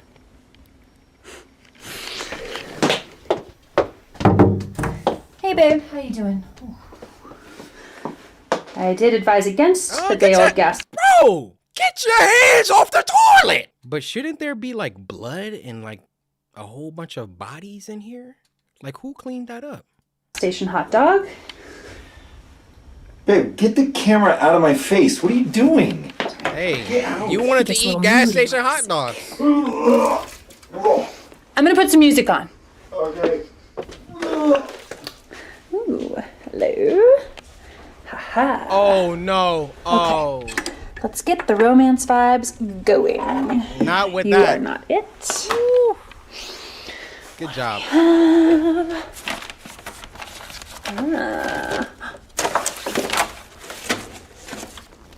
This looks hopeful. Aha. Okay, now, believe it or not, I actually have used one of these before.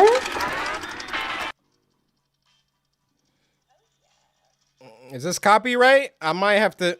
Yeah, I ain't putting that in. I don't know if this copyright...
Uh-oh.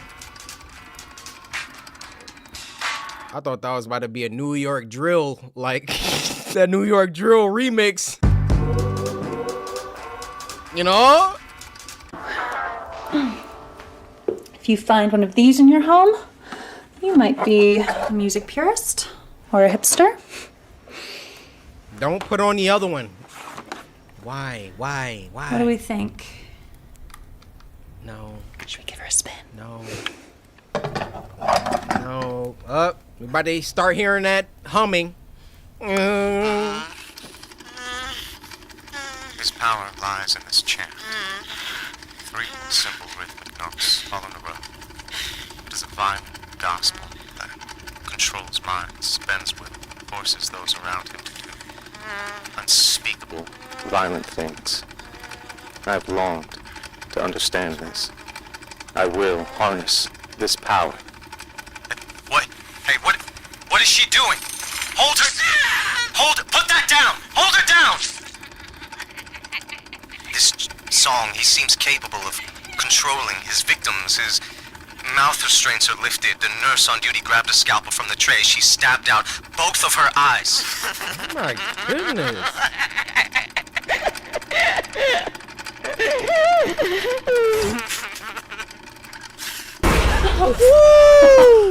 You scared the crap out of me.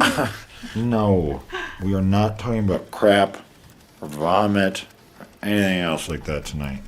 Please. Stephen Strange? Okay, look like You know, you could actually pretend to love me for 1 second instead of, like, hating every move I make. As a matter of fact, I have loved you every day since I passed the bar. Ah, so your love for me is contingent upon your success. Very interesting. The record's Yes, still playing? Exactly. It has nothing to do with you. If it please the court, I would like to submit this footage as Exhibit A. Evidence my fiancé hates my guts. Give me the camera. Mm-hmm. No. Give me the camera. Oh, God, what is that? Oh, it was going so good.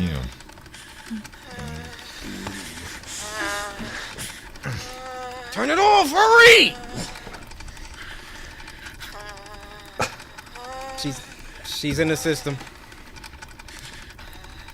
Babe, turn it off. Babe. Push her out the way, push her out the way, push her! Oh! We'll just have your eardrums out instead. Wait, what did you just say? I didn't say anything. Come on. You've had a long day. Let's get some rest.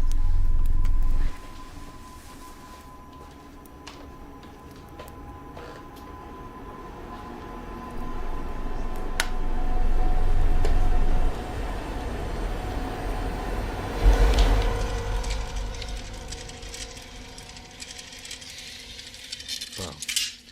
She grabbed. Yo. What did you just say? I didn't say anything. Come on. You've had a long day. Let's get some rest. Did I just see something? I'm tripping.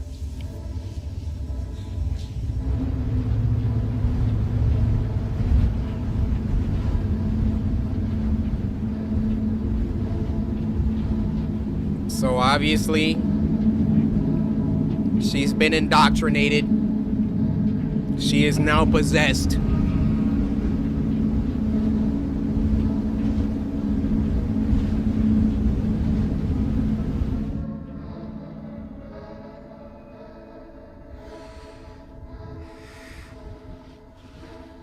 But it's like, she can suppress it?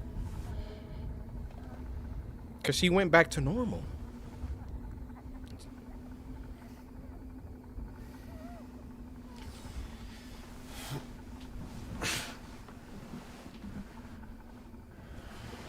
My boy, you're about to die. Honey? Whoa, what the?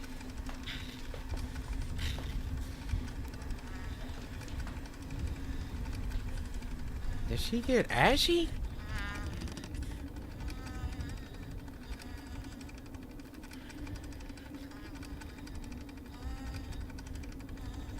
Honey? Oh my goodness, that was... I expected it and it still got me. Babe. I just had a terrible dream. A weird song was playing. You were in it.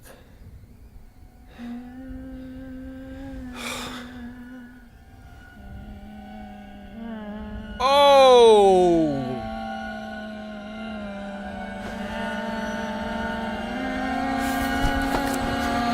Oh! Inception. Dream within a dream. Uh-oh. Bro, get up, get up, get up, get up! Oh my goodness!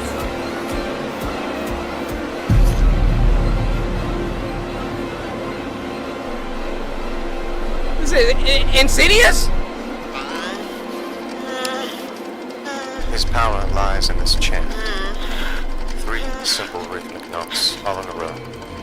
It is a violent gospel that controls minds, bends will, forces those around him to do unspeakable, violent things. I have longed to understand this. I will harness this power. Hey, what? Hey, what is she doing? Hold her! Hold it! Put that down! Hold it down!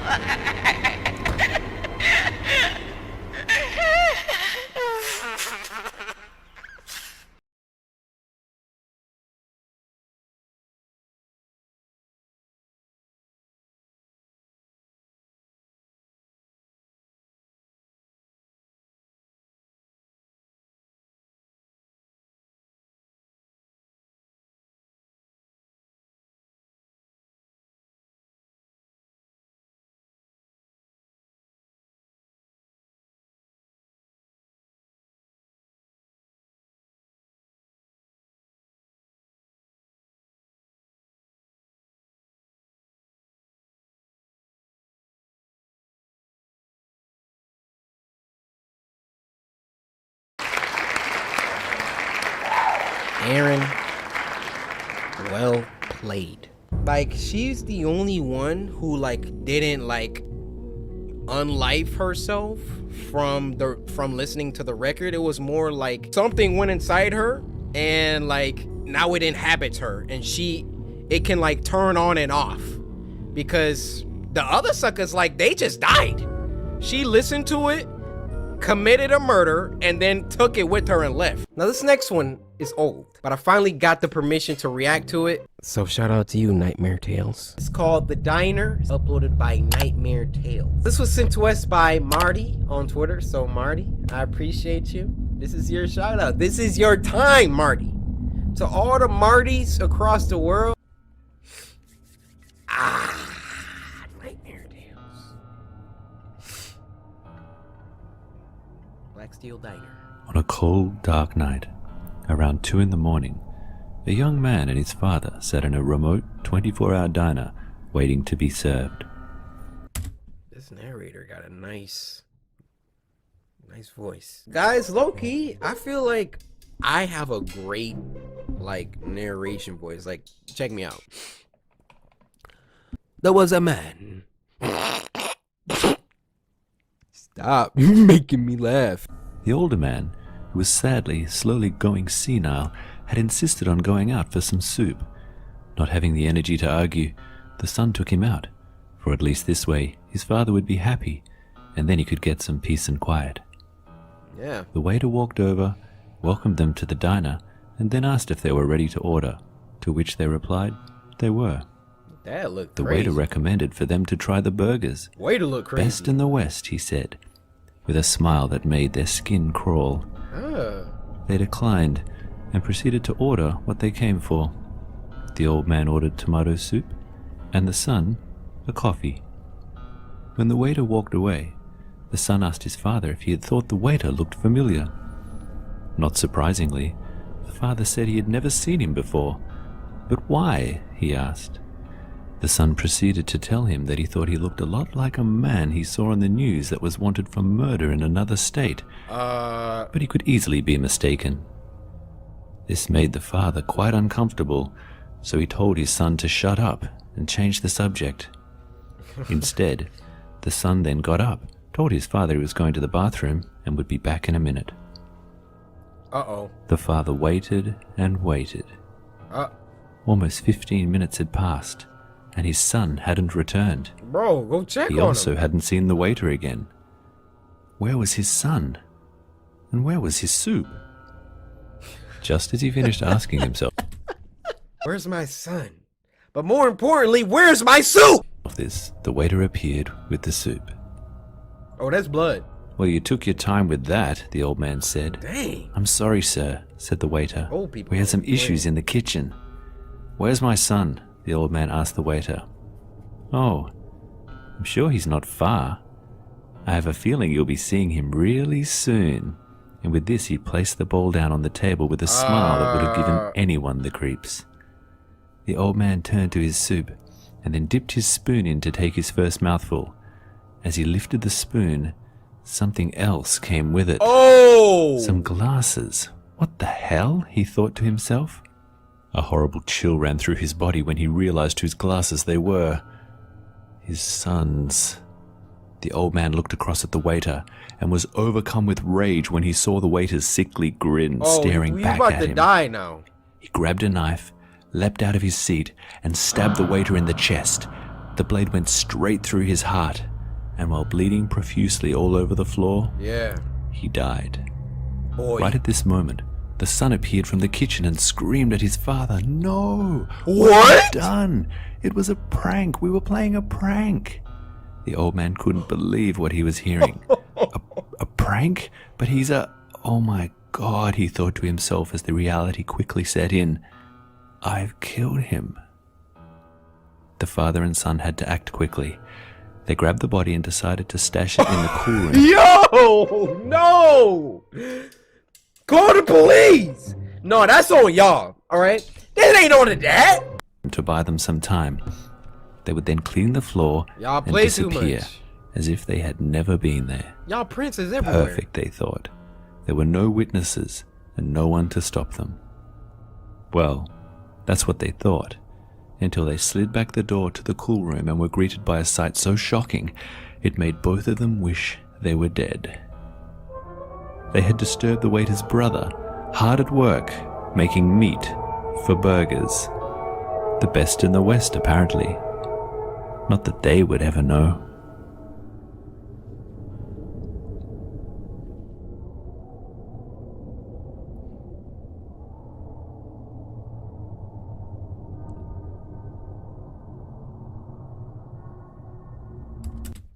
That was the cleanest double twist I've ever seen in my life.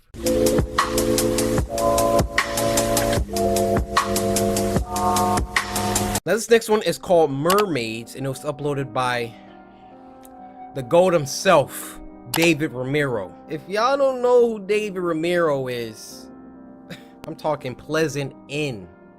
I'm talking Midnight Snack. I could go on. This was sent to us by Bob Man, so Bob Man. See, I was trying to think of a Bob the Builder joke. Ah! Mermaids. That is not my idea of a mermaid. What's wrong with your arms? Why is your face... Oh my... Ugh!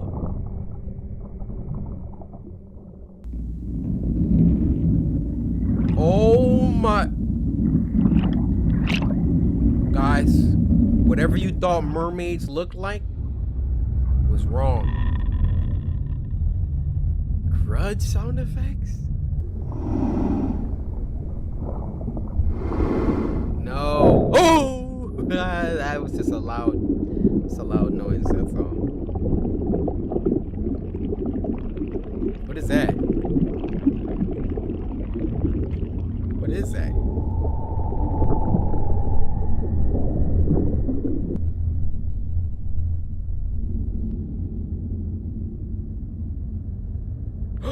Look at the big one! Woo-wee! Now that was unsettling. Y'all know one of my deepest fears is the ocean. Just the thought of being down so deep that the sun's rays cannot reach you anymore. Utter and complete darkness, and then just some huge, massive organism floating towards you.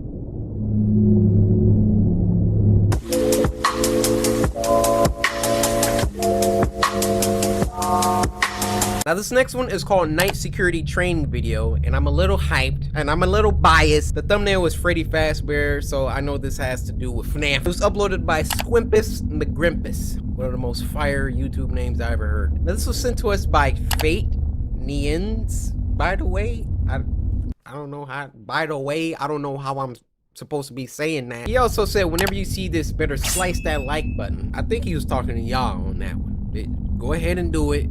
Right down there. Thank you. But thank you for sending me this. This is now your shout out for the next 3 seconds. Enjoy. Alright then. Welcome to your new job at Freddy Fazbear's Pizza. Alright! This video will elaborate on your duties as a nighttime security guard and will get you up to speed on the tool. This is so authentic. This legitimately seems like a video that they would sit you in a room and sometimes I get too excited, I choke on my spit.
This is fire! Possible dangers. During the night, we allow our animatronics to roam the building to keep them from locking up and keeping repair costs low. However, this does pose the threat of an animatronic entering your office and possibly damaging valuable equipment. Or use the security doors to keep them out of your office.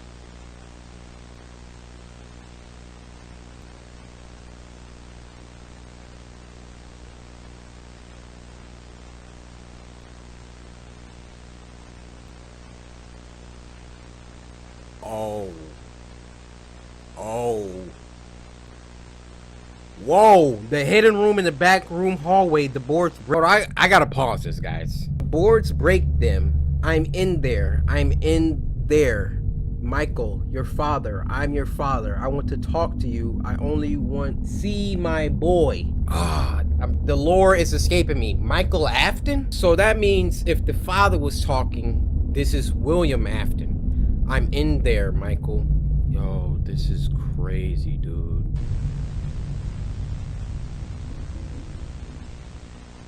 This is crazy, dude. Oh!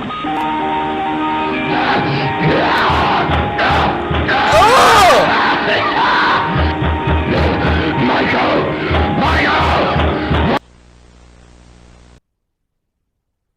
That scared me.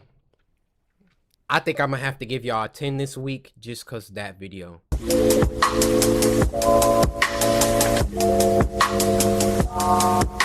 This next one is called The Night Shift, and it was uploaded by Animated Horror Flicks. What's up, dude? Now this was sent to us by, I don't have their name pulled up. Now this was sent to us by Buck195. So you gonna give me a nickel and make that $2?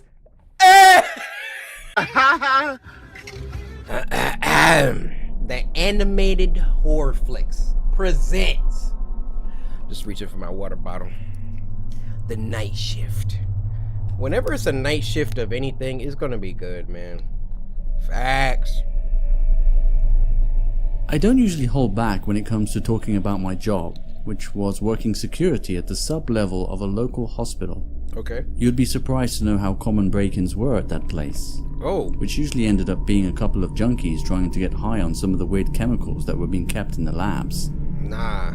Security. It started out as a regular graveyard shift at work, but I'll lead in with a curious backstory regarding the doors that led to the morgue.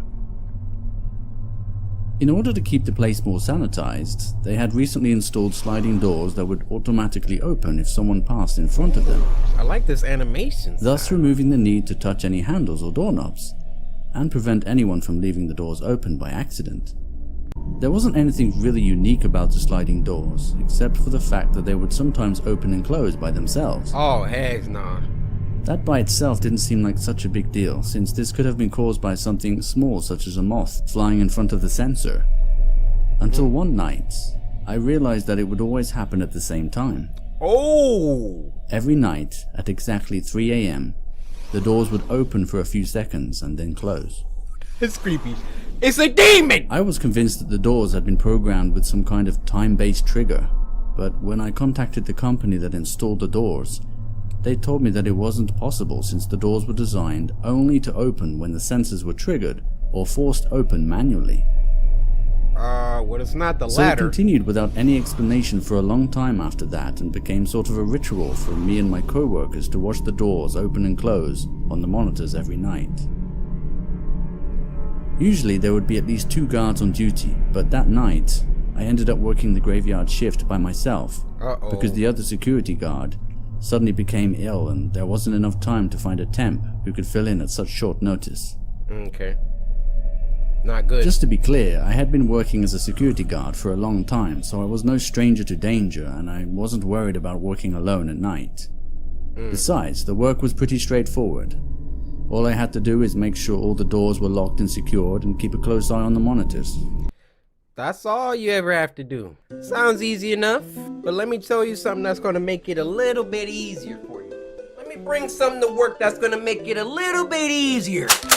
That I don't care about no ghosts or no 3 a.m. demons, these buckshots. There were only 2 cameras, one overlooking the control room and another one at the other end of the corridor overlooking the entrance to the morgue. As the clock approached 3 a.m., I did what all the guards on duty would do: sit back and enjoy the show. Although the novelty of seeing this phenomenon had long worn off, it was still something I would anticipate and would often give me the chills, seeing how it was the entrance to the morgue and that you could sense a sudden rush of cold air every time the doors would open. It's a demon! Even from the other end of the corridor. I told you! I watched patiently as the doors opened, followed by the howling rush of cold air that could be heard from under the door. It was when I glanced away from the door and looked to the monitors that I noticed something strange. The doors remained open. Uh-oh. At first I thought it might be a glitch with the monitor and I was simply looking at a frozen frame, but then I saw the lights flicker. Ooh-wee. I waited for a few minutes, but it soon became clear that I would have to head on down to the end of the corridor since it was strictly prohibited for the doors to the morgue to remain open.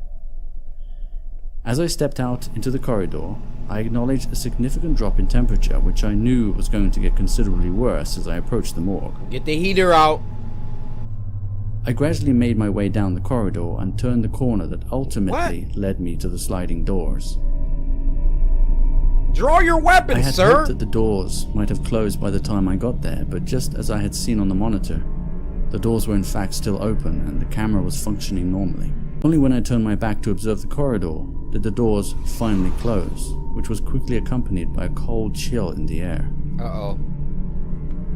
Uh-oh. I could feel an overwhelming sense of someone standing right behind me as the hairs on the back of my neck began to spike. I told him.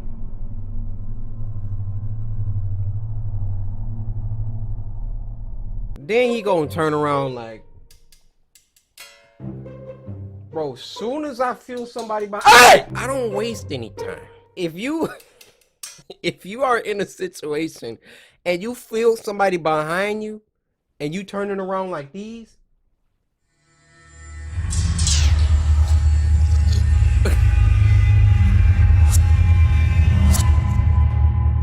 hey, whatever happens to you, you earned that one.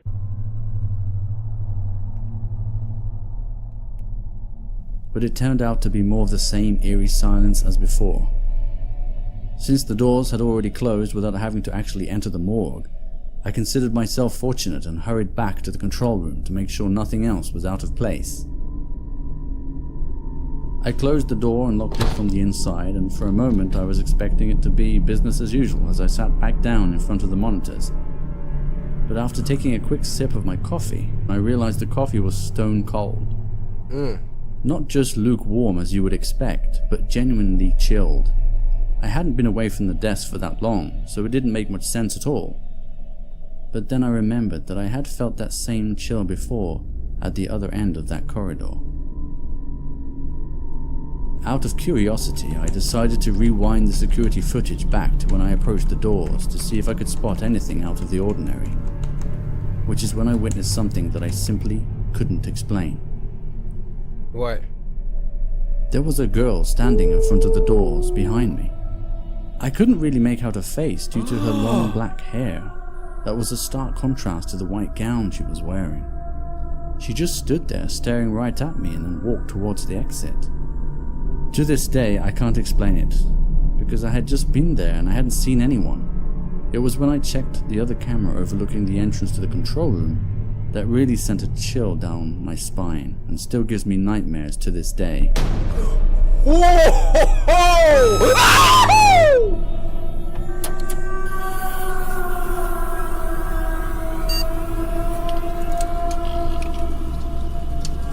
When the lights came back on, it was as if nothing happened. The door to the control room was open despite being locked from the inside just moments before. Due to the mysterious power surge, most of the data on the drives had been completely corrupted. Okay. But some of the security footage did survive. You got me on that one. I've been holding on to it ever since.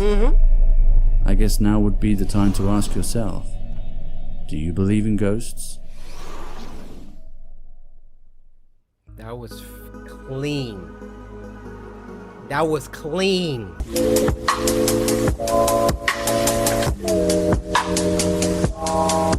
This next one is called Do You See It Too? And this was uploaded by Super Freak Media. This was sent to us by Maya, who said, good luck. P.S. I love you. I love all of you samurai as well. You guys are near and dear to my heart. Right here. Yeah. Zoom in. Yeah.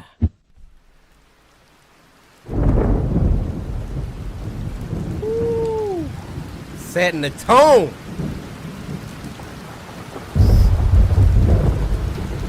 Oh boy.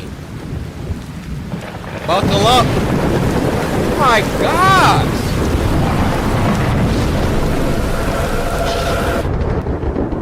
I saw some outside.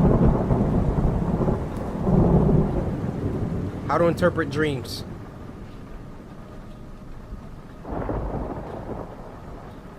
It seems like it's about to be fire. Saw a shadow.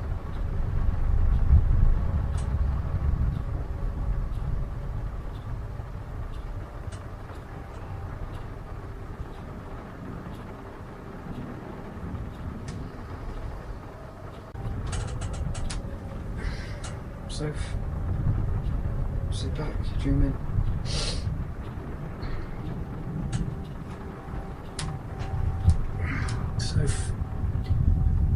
Soph, you're asleep, come on. What is it? It's outside. It's outside?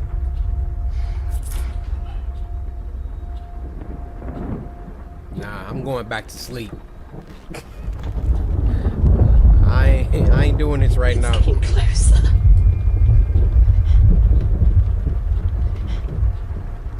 Soph, there's nothing there. What the hell are you doing? David, he can't move. Huh? Hey, I didn't see anything. You really need to just try and calm down. This isn't doing either of us any good.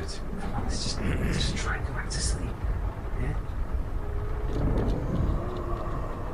David, so I'm out there. It saw the light.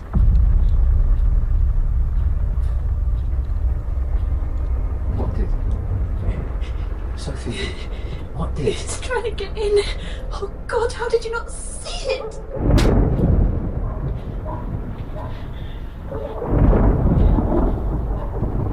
Bro, what is out there?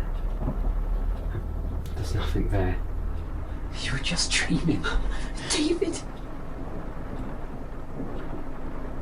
It's circling the house. It what?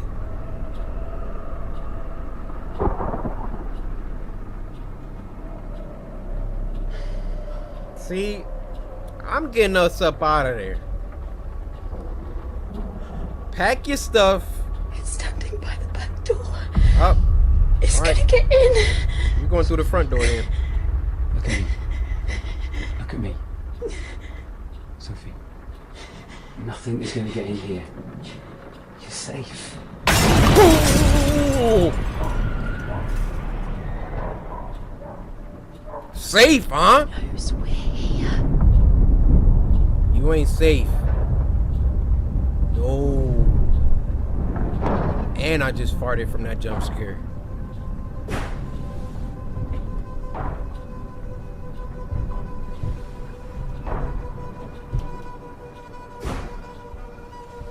You hear all that racket?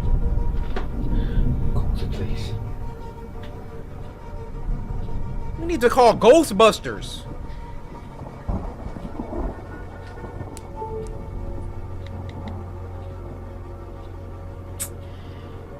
What is this, 1970? Hello? Where's your gat? Please. Right, I need you to stay on the line for me so I can take some details. What is your emergency? Someone's in our house. Okay, have they broken in? Yeah, Okay, and where are they now? it's downstairs. Listen to me, I need you to stay where you are. Okay. And lock the door if you can. Okay. Stay where you are. What is the address? 28 Woodland Heights. Okay, we've dispatched an officer. They'll be with you soon. Okay. Try not to worry and just stay where you are. Alright, thank you. Hello? Yes, I'm still here. I love that accent, guys. They're on their way. They're downstairs.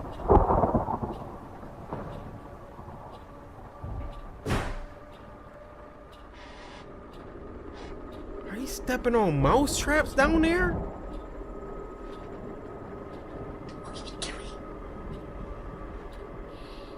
Don't be a hero. David, the cops are coming. They never learn. All you had to do was Call of Duty camp until they got there.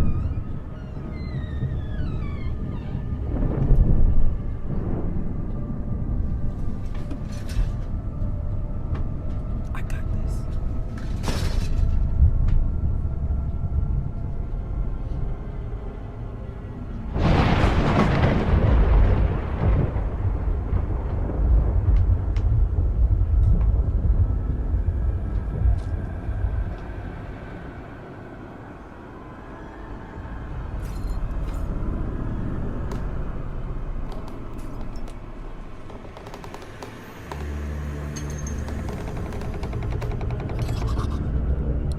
Who's there? Why would you do that? Rookie mistake.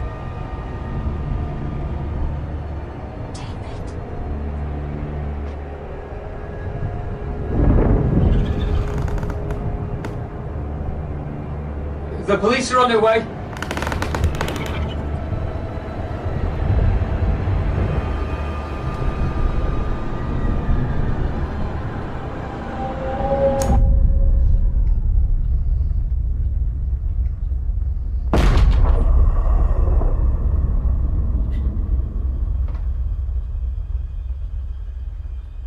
David, if you don't get your behind back.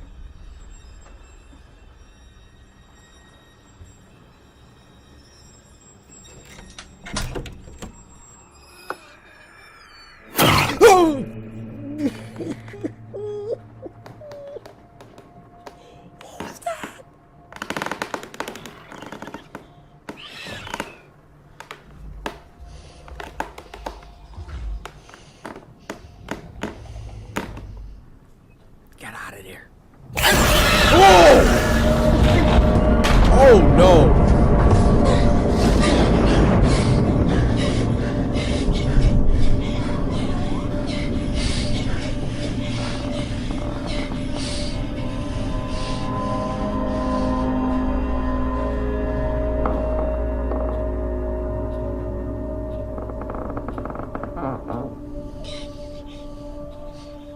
Y'all gonna need the army for whatever that was. You see it too. Sophie. What is in our house? Why is it here? I don't know. I don't know. It's been there for months now. Watching. Nightmares. It only comes at night. It's like the less I sleep, the closer it gets. But neither of us have slept for weeks.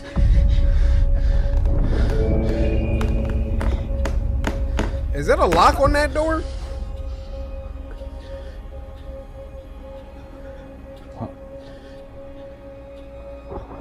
What? Sophie, speak! What?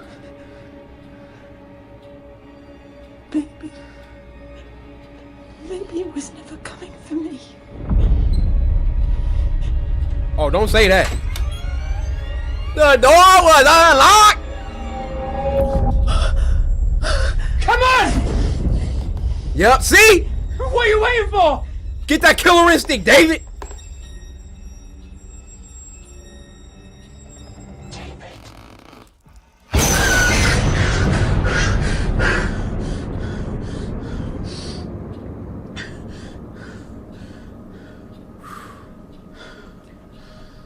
Oh, it was just a nightmare, guys. Everything is okay.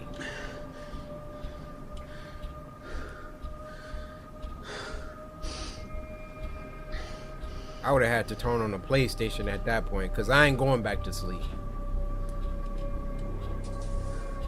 Nope.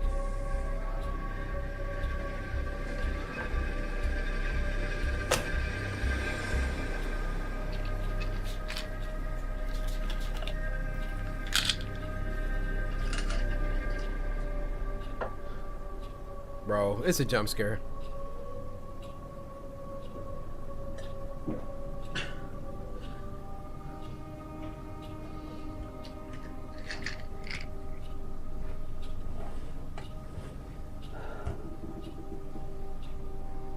Huh? Oh, I thought she was about to fall off the bed.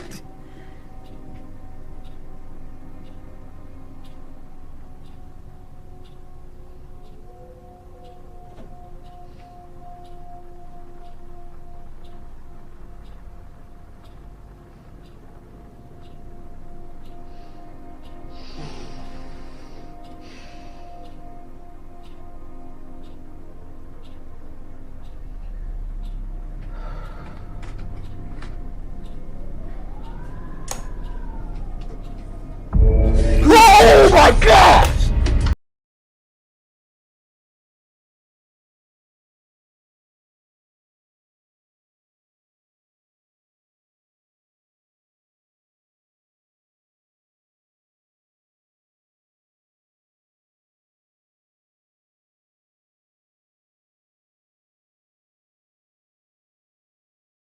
Oh, what the freak is that?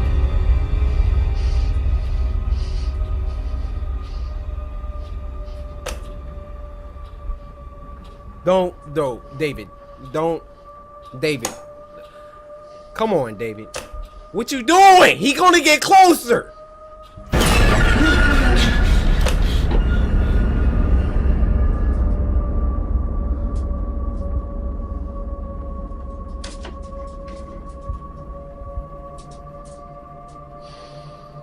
Dude, I'm sitting up. I'm turning the TV on. I'm turning the game on. I'm turning the light.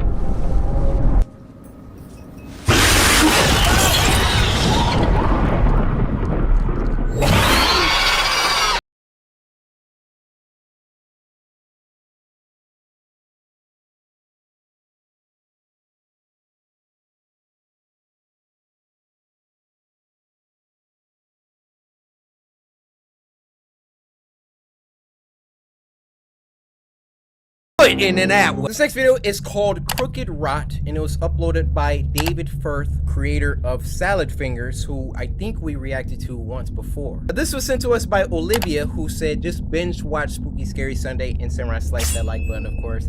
Olivia, you don't understand. You're in my high favor right now. If you by chance offer me a neutral grain bar, I accept it. Well, Olivia, see, that's the funny thing is, I was just about to hand it to you. So you know the routine. We're only gonna do this once, all right? See, Olivia, you were doing so well. Open your...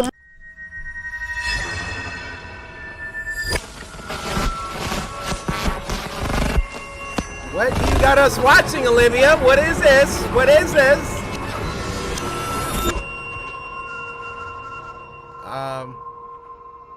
Oh, that was just a little studio intro. That wasn't...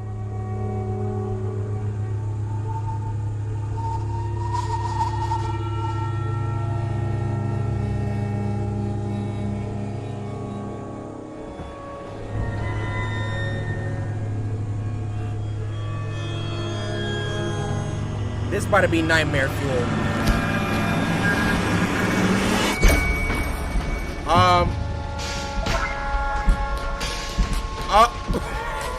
What? Why is he clapping?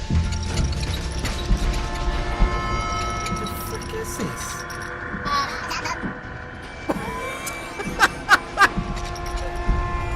What?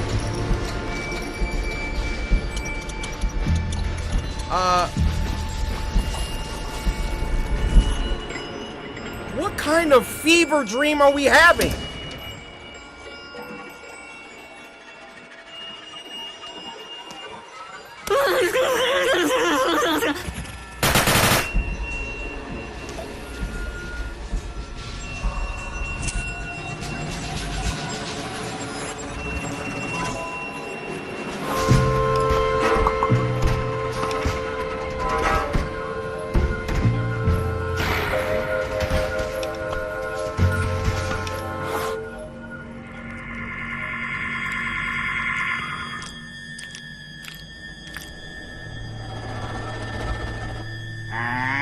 I hope y'all Bibles are nearby because I got a feeling we letting some type of demon through the screen. Oh,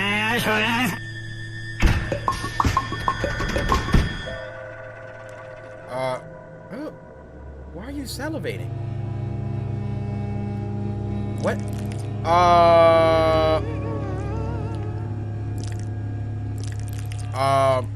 Oh, you hear the macaroni sounds?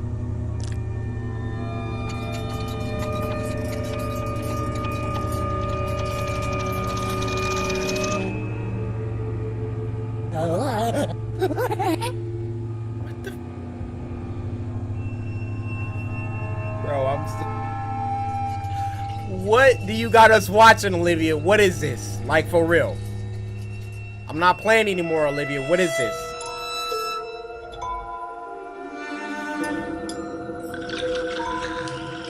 She letting her brain out? Oh my gosh! Oh my, what the freak?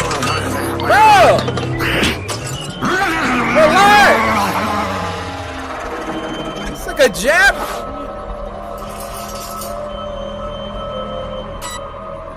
No, thanks. Nope, change the channel.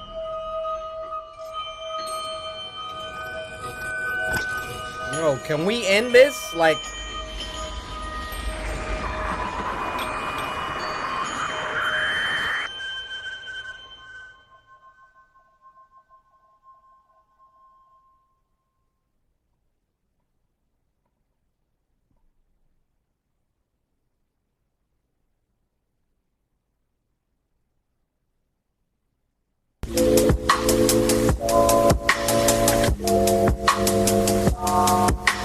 This next video is called The Mannequin, and it was uploaded by Social House Films. Nice to see you guys back on the show again. Now, this was sent to us by Jen, who said, I don't know how you feel about mannequins, but I think this short was so creepy. Well, Jen, we're about to see how creepy it is. But knowing Social House Films, I'm sure this is about to be very creepy. I'm done. I don't need it. Nah, roll the credits on that one. I'm kidding, guys. I'm kidding. Social House, y'all gonna have to do better than this. Are we supposed to be threatened by this? Because I'm not, all right? Maybe a little bit, but no, I'm just... Doesn't faze me. Doesn't faze me. What is this? It's supposed to be scary?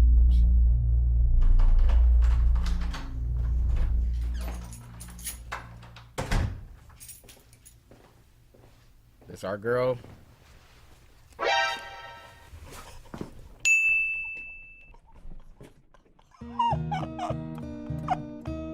Do y'all see it? Do y'all see it? Hold on. Hold on, Victoria. What you got on, Victoria? Yo, is she repping the Shogun right now? Yo, this is too cool right now. This is too cool. Hold on. I'm about to be... Ah, my cheeks hurt because I'm smiling. Yo. I can't stop smiling. I know that shirt. Yo, she got...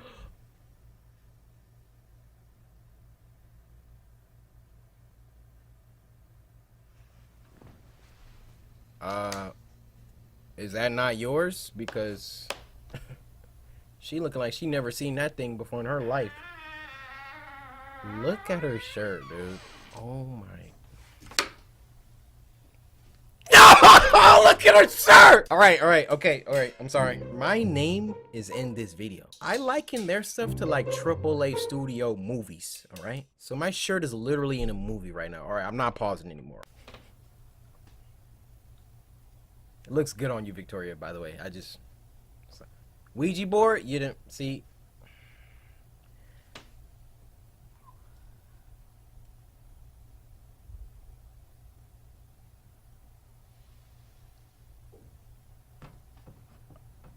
Oh, that thing does look nasty up close. She dang near scared me.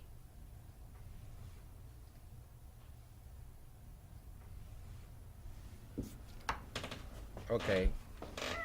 So is that like one of her works? Why wouldn't you? Hey, Emily, it's me. I just got home and your door was open, so I saw that you have all these like sheets and things around your furniture, and of course I saw that tall thing in your room. Do you have anything that you want to tell me? Just keep in mind that if you're moving out, you need to give me 30 days notice. Give me a call back. Okay. All right, bye.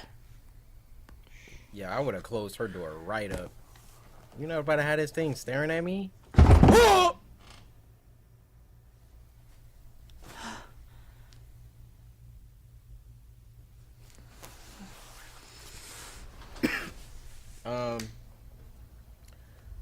Nah, see, you gotta go.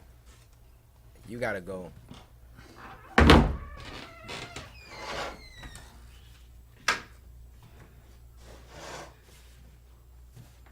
No breeze. You just gonna lean forward like unprovoked? I don't think so. I don't think so. And turn that thing around. There we go. This is why I like their videos. She actually does stuff real life people would do. Close that freaking door.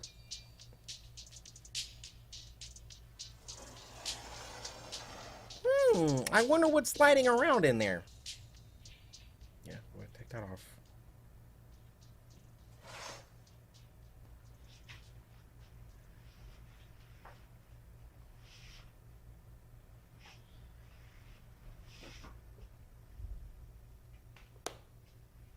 Bro, she got our shirt on. I'm sorry.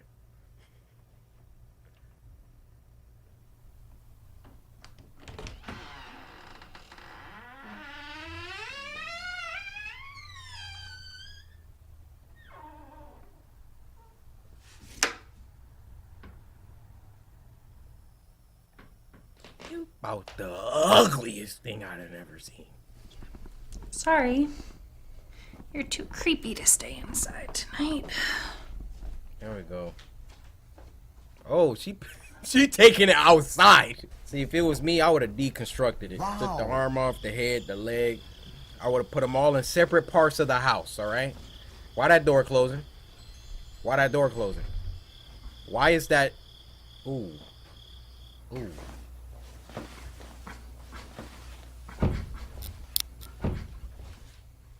Hello?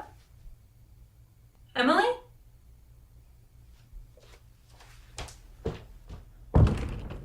Oh. Hello? Emily, this isn't funny. Hey! Oh! This isn't funny. Oh! I'm gonna turn around. Oh, look how that thing is looking!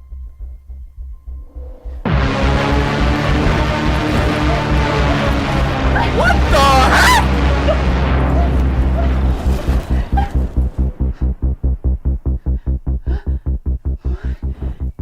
What kind of genjutsu? That's just an amazing shot right there. So it's a freaking Ouija board. She's a part of something. Dang!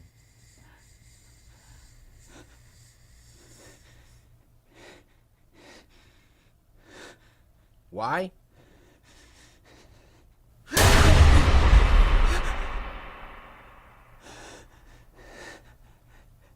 Don't move, bro. If that thing move.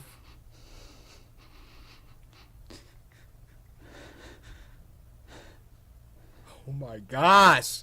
Oh! I knew it. I knew it.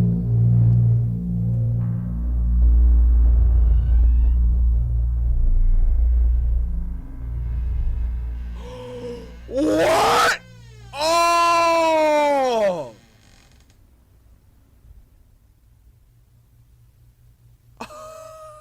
Yo, so was that her roommate? Oh my goodness, man.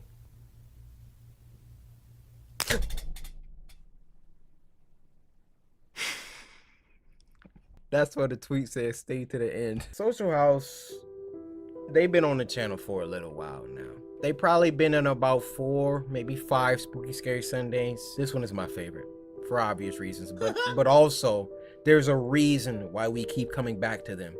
The high production quality, all right? The AAA acting, all right? The plot, the events make sense, all right? So many of these that we react to, the main character just be doing dumb stuff. Hey, she did pretty much everything that I would do except for the deconstruction part. Anyway, please take a second, show them some love the way that they just showed us love. Run the views up for this video, drop some comments. Let's move on.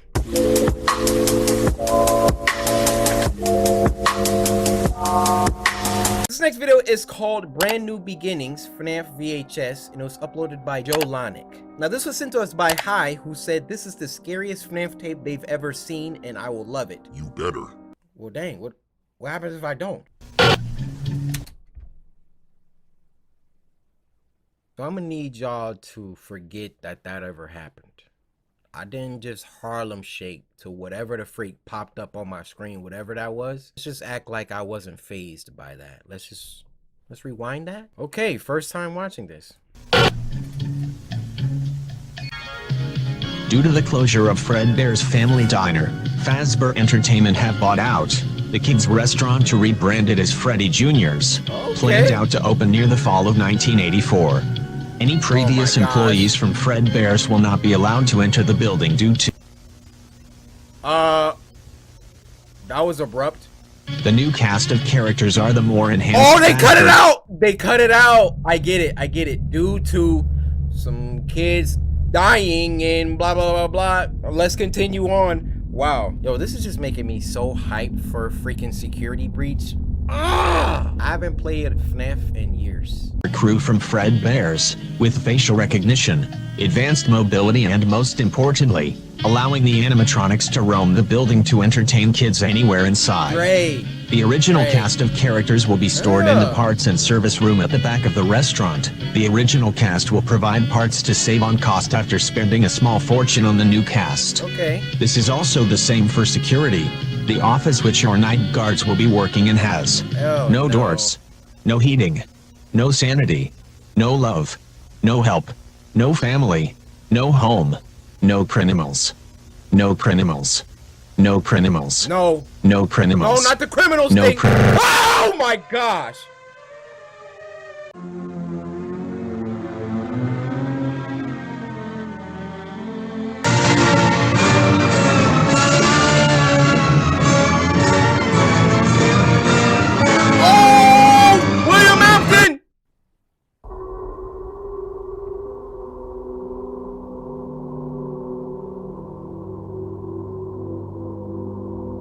Okay, hi. This is the best FNAF tape.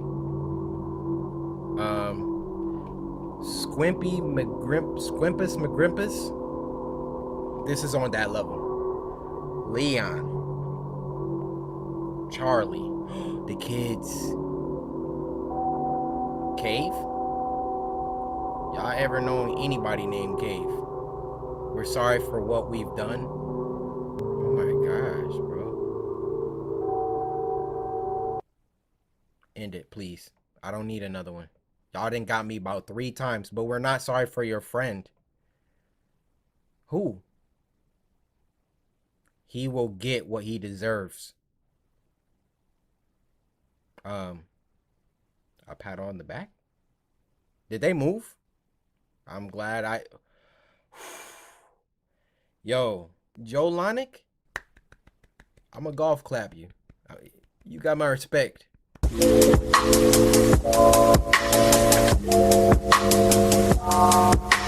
the last one for this week, and it's a long one, is called A Manchester Horror Story, and it was uploaded by Llama Arts, who hasn't been on the channel for a while. How you doing, Llama Arts? Hope you've been well. Now this was sent to us by Sierra over on Twitter, who said, hello from Brunei? Brunei? Yo, we out here? Samurai, freaking stand up. We're in Brunei. I watch your Spooky Scary Sunday every Sunday and am your biggest fan. Well, Sierra, thank you so much. Samurai, we really out here, ain't we? But at the same time, we still slept on. Ain't that crazy? A Manchester Horror Story. I'm probably not gonna pause. This is a story about how I became a 30-year-old male who is secretly afraid to be outside after dark in cities. He's agoraphobe? I live in Manchester, in the UK, and it's widely regarded as a relatively safe and multicultural city. Good transport, friendly locals, and plenty to do. Okay. I don't live there anymore, but I'm proud to be from there, and I will always have one hometown. This took place in 2016, and at the time I was working for a company that hired me to work on contracts. You know. So 4, 6, sometimes even 8 months abroad, and then 2 or 3 months at home. Oh. So when I was home, I made sure to see family and friends as much as possible, whether it be meeting and playing video games, a drink at the bar, playing sports, or traveling together. The incident took place when I was on my way home after a night out drinking. What the freak? And I write this 4 years on since it happened. I still have PTSD from the incident, and think of this as my way of telling you all to be careful out there. Okay. As well as this being an opportunity for me to talk about it. Gash on his hand. Those who know Manchester know about its quite frankly amazing tram system. It's affordable and easy to understand. There is a tram station right near to my apartment, just outside the city center. I had been back in the country for 7 days and arranged to meet my friends in the city for a reunion of sorts. Drinking, dancing, and catching up. You know how that goes. Yeah, I do. It's important to note at this point that at the time, there was a homeless gentleman that adopted the tram stop near my apartment as his own. Okay. He would always sit at the top of the stairs leading down to the platform. And whenever I used the tram, I would always see him without fail. It had even gotten to the point where we exchanged a friendly nod to each other every time. Cool. But this time, on the way to the city to meet my friends, everything changed. What happened? On any normal occasion, he would be sitting under the shelter at the top of the stairs, either asking passersby for money or just saying hello. But as I approached the top of the stairs, around 20 to 30 meters away, I saw him, and he stood up straight. Almost too straight, with his chest out, just glaring right at me in the most menacing way. Going the other way. His brow was furrowed, his jaw was clenched, and he was breathing heavily. I could see his chest rising up and down with speed from now 20 meters away. Maybe drugs was involved or something had angered him. Yeah. Why me? I thought. Bro. Now, I'm not the biggest guy in the world. I'm 6 foot and athletic, but I don't believe violence is 6 foot and athletic? Yeah, I'm not the biggest guy in the world. I'm only 6 foot. If you 6 foot getting bullied, try again. You're doing it wrong. I'm not the biggest guy in the world. I'm 6 foot and athletic, but I don't believe violence is the answer in any case. Hey, I too, but I'm sometimes you not gotta resort to it. at all. Alright? The way this guy looked at me sent shivers down my spine. I immediately looked down after we made eye contact, and then looked ahead, because I thought maybe it was just a glance from him. I'm looking at you dead in your Then, eyes. I looked back at him again. When I was even closer, and his eyes were still on me. Whoa! This time they were wide, and he looked unhinged like he was ready to attack. I looked away again. Y'all know what time it is. When I get into this stance, Somebody about to wake up on a drug. What you think, I'm supposed to be scared of you? Huh? Corvette. Because at this point, I felt I had to ready and prepare myself for a potential confrontation with this guy. Get ready.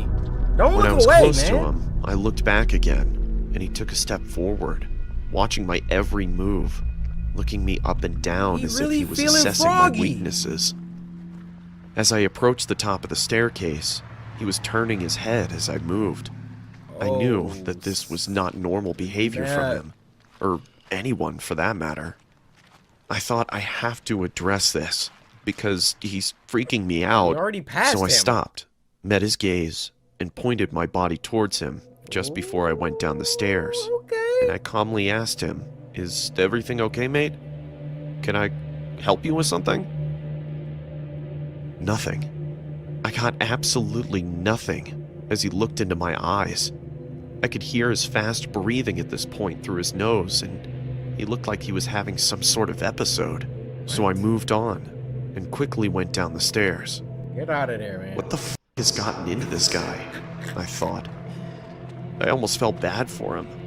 At the halfway point of the stairs, I looked behind me to see him standing at the top, looking down. You feeling directly froggy? at Then me leap. again. I could only describe the look he gave me as bone-chilling. He looked like a predator that had found his prey. I kept moving as I didn't know if this guy had a weapon or what his intentions were at this point.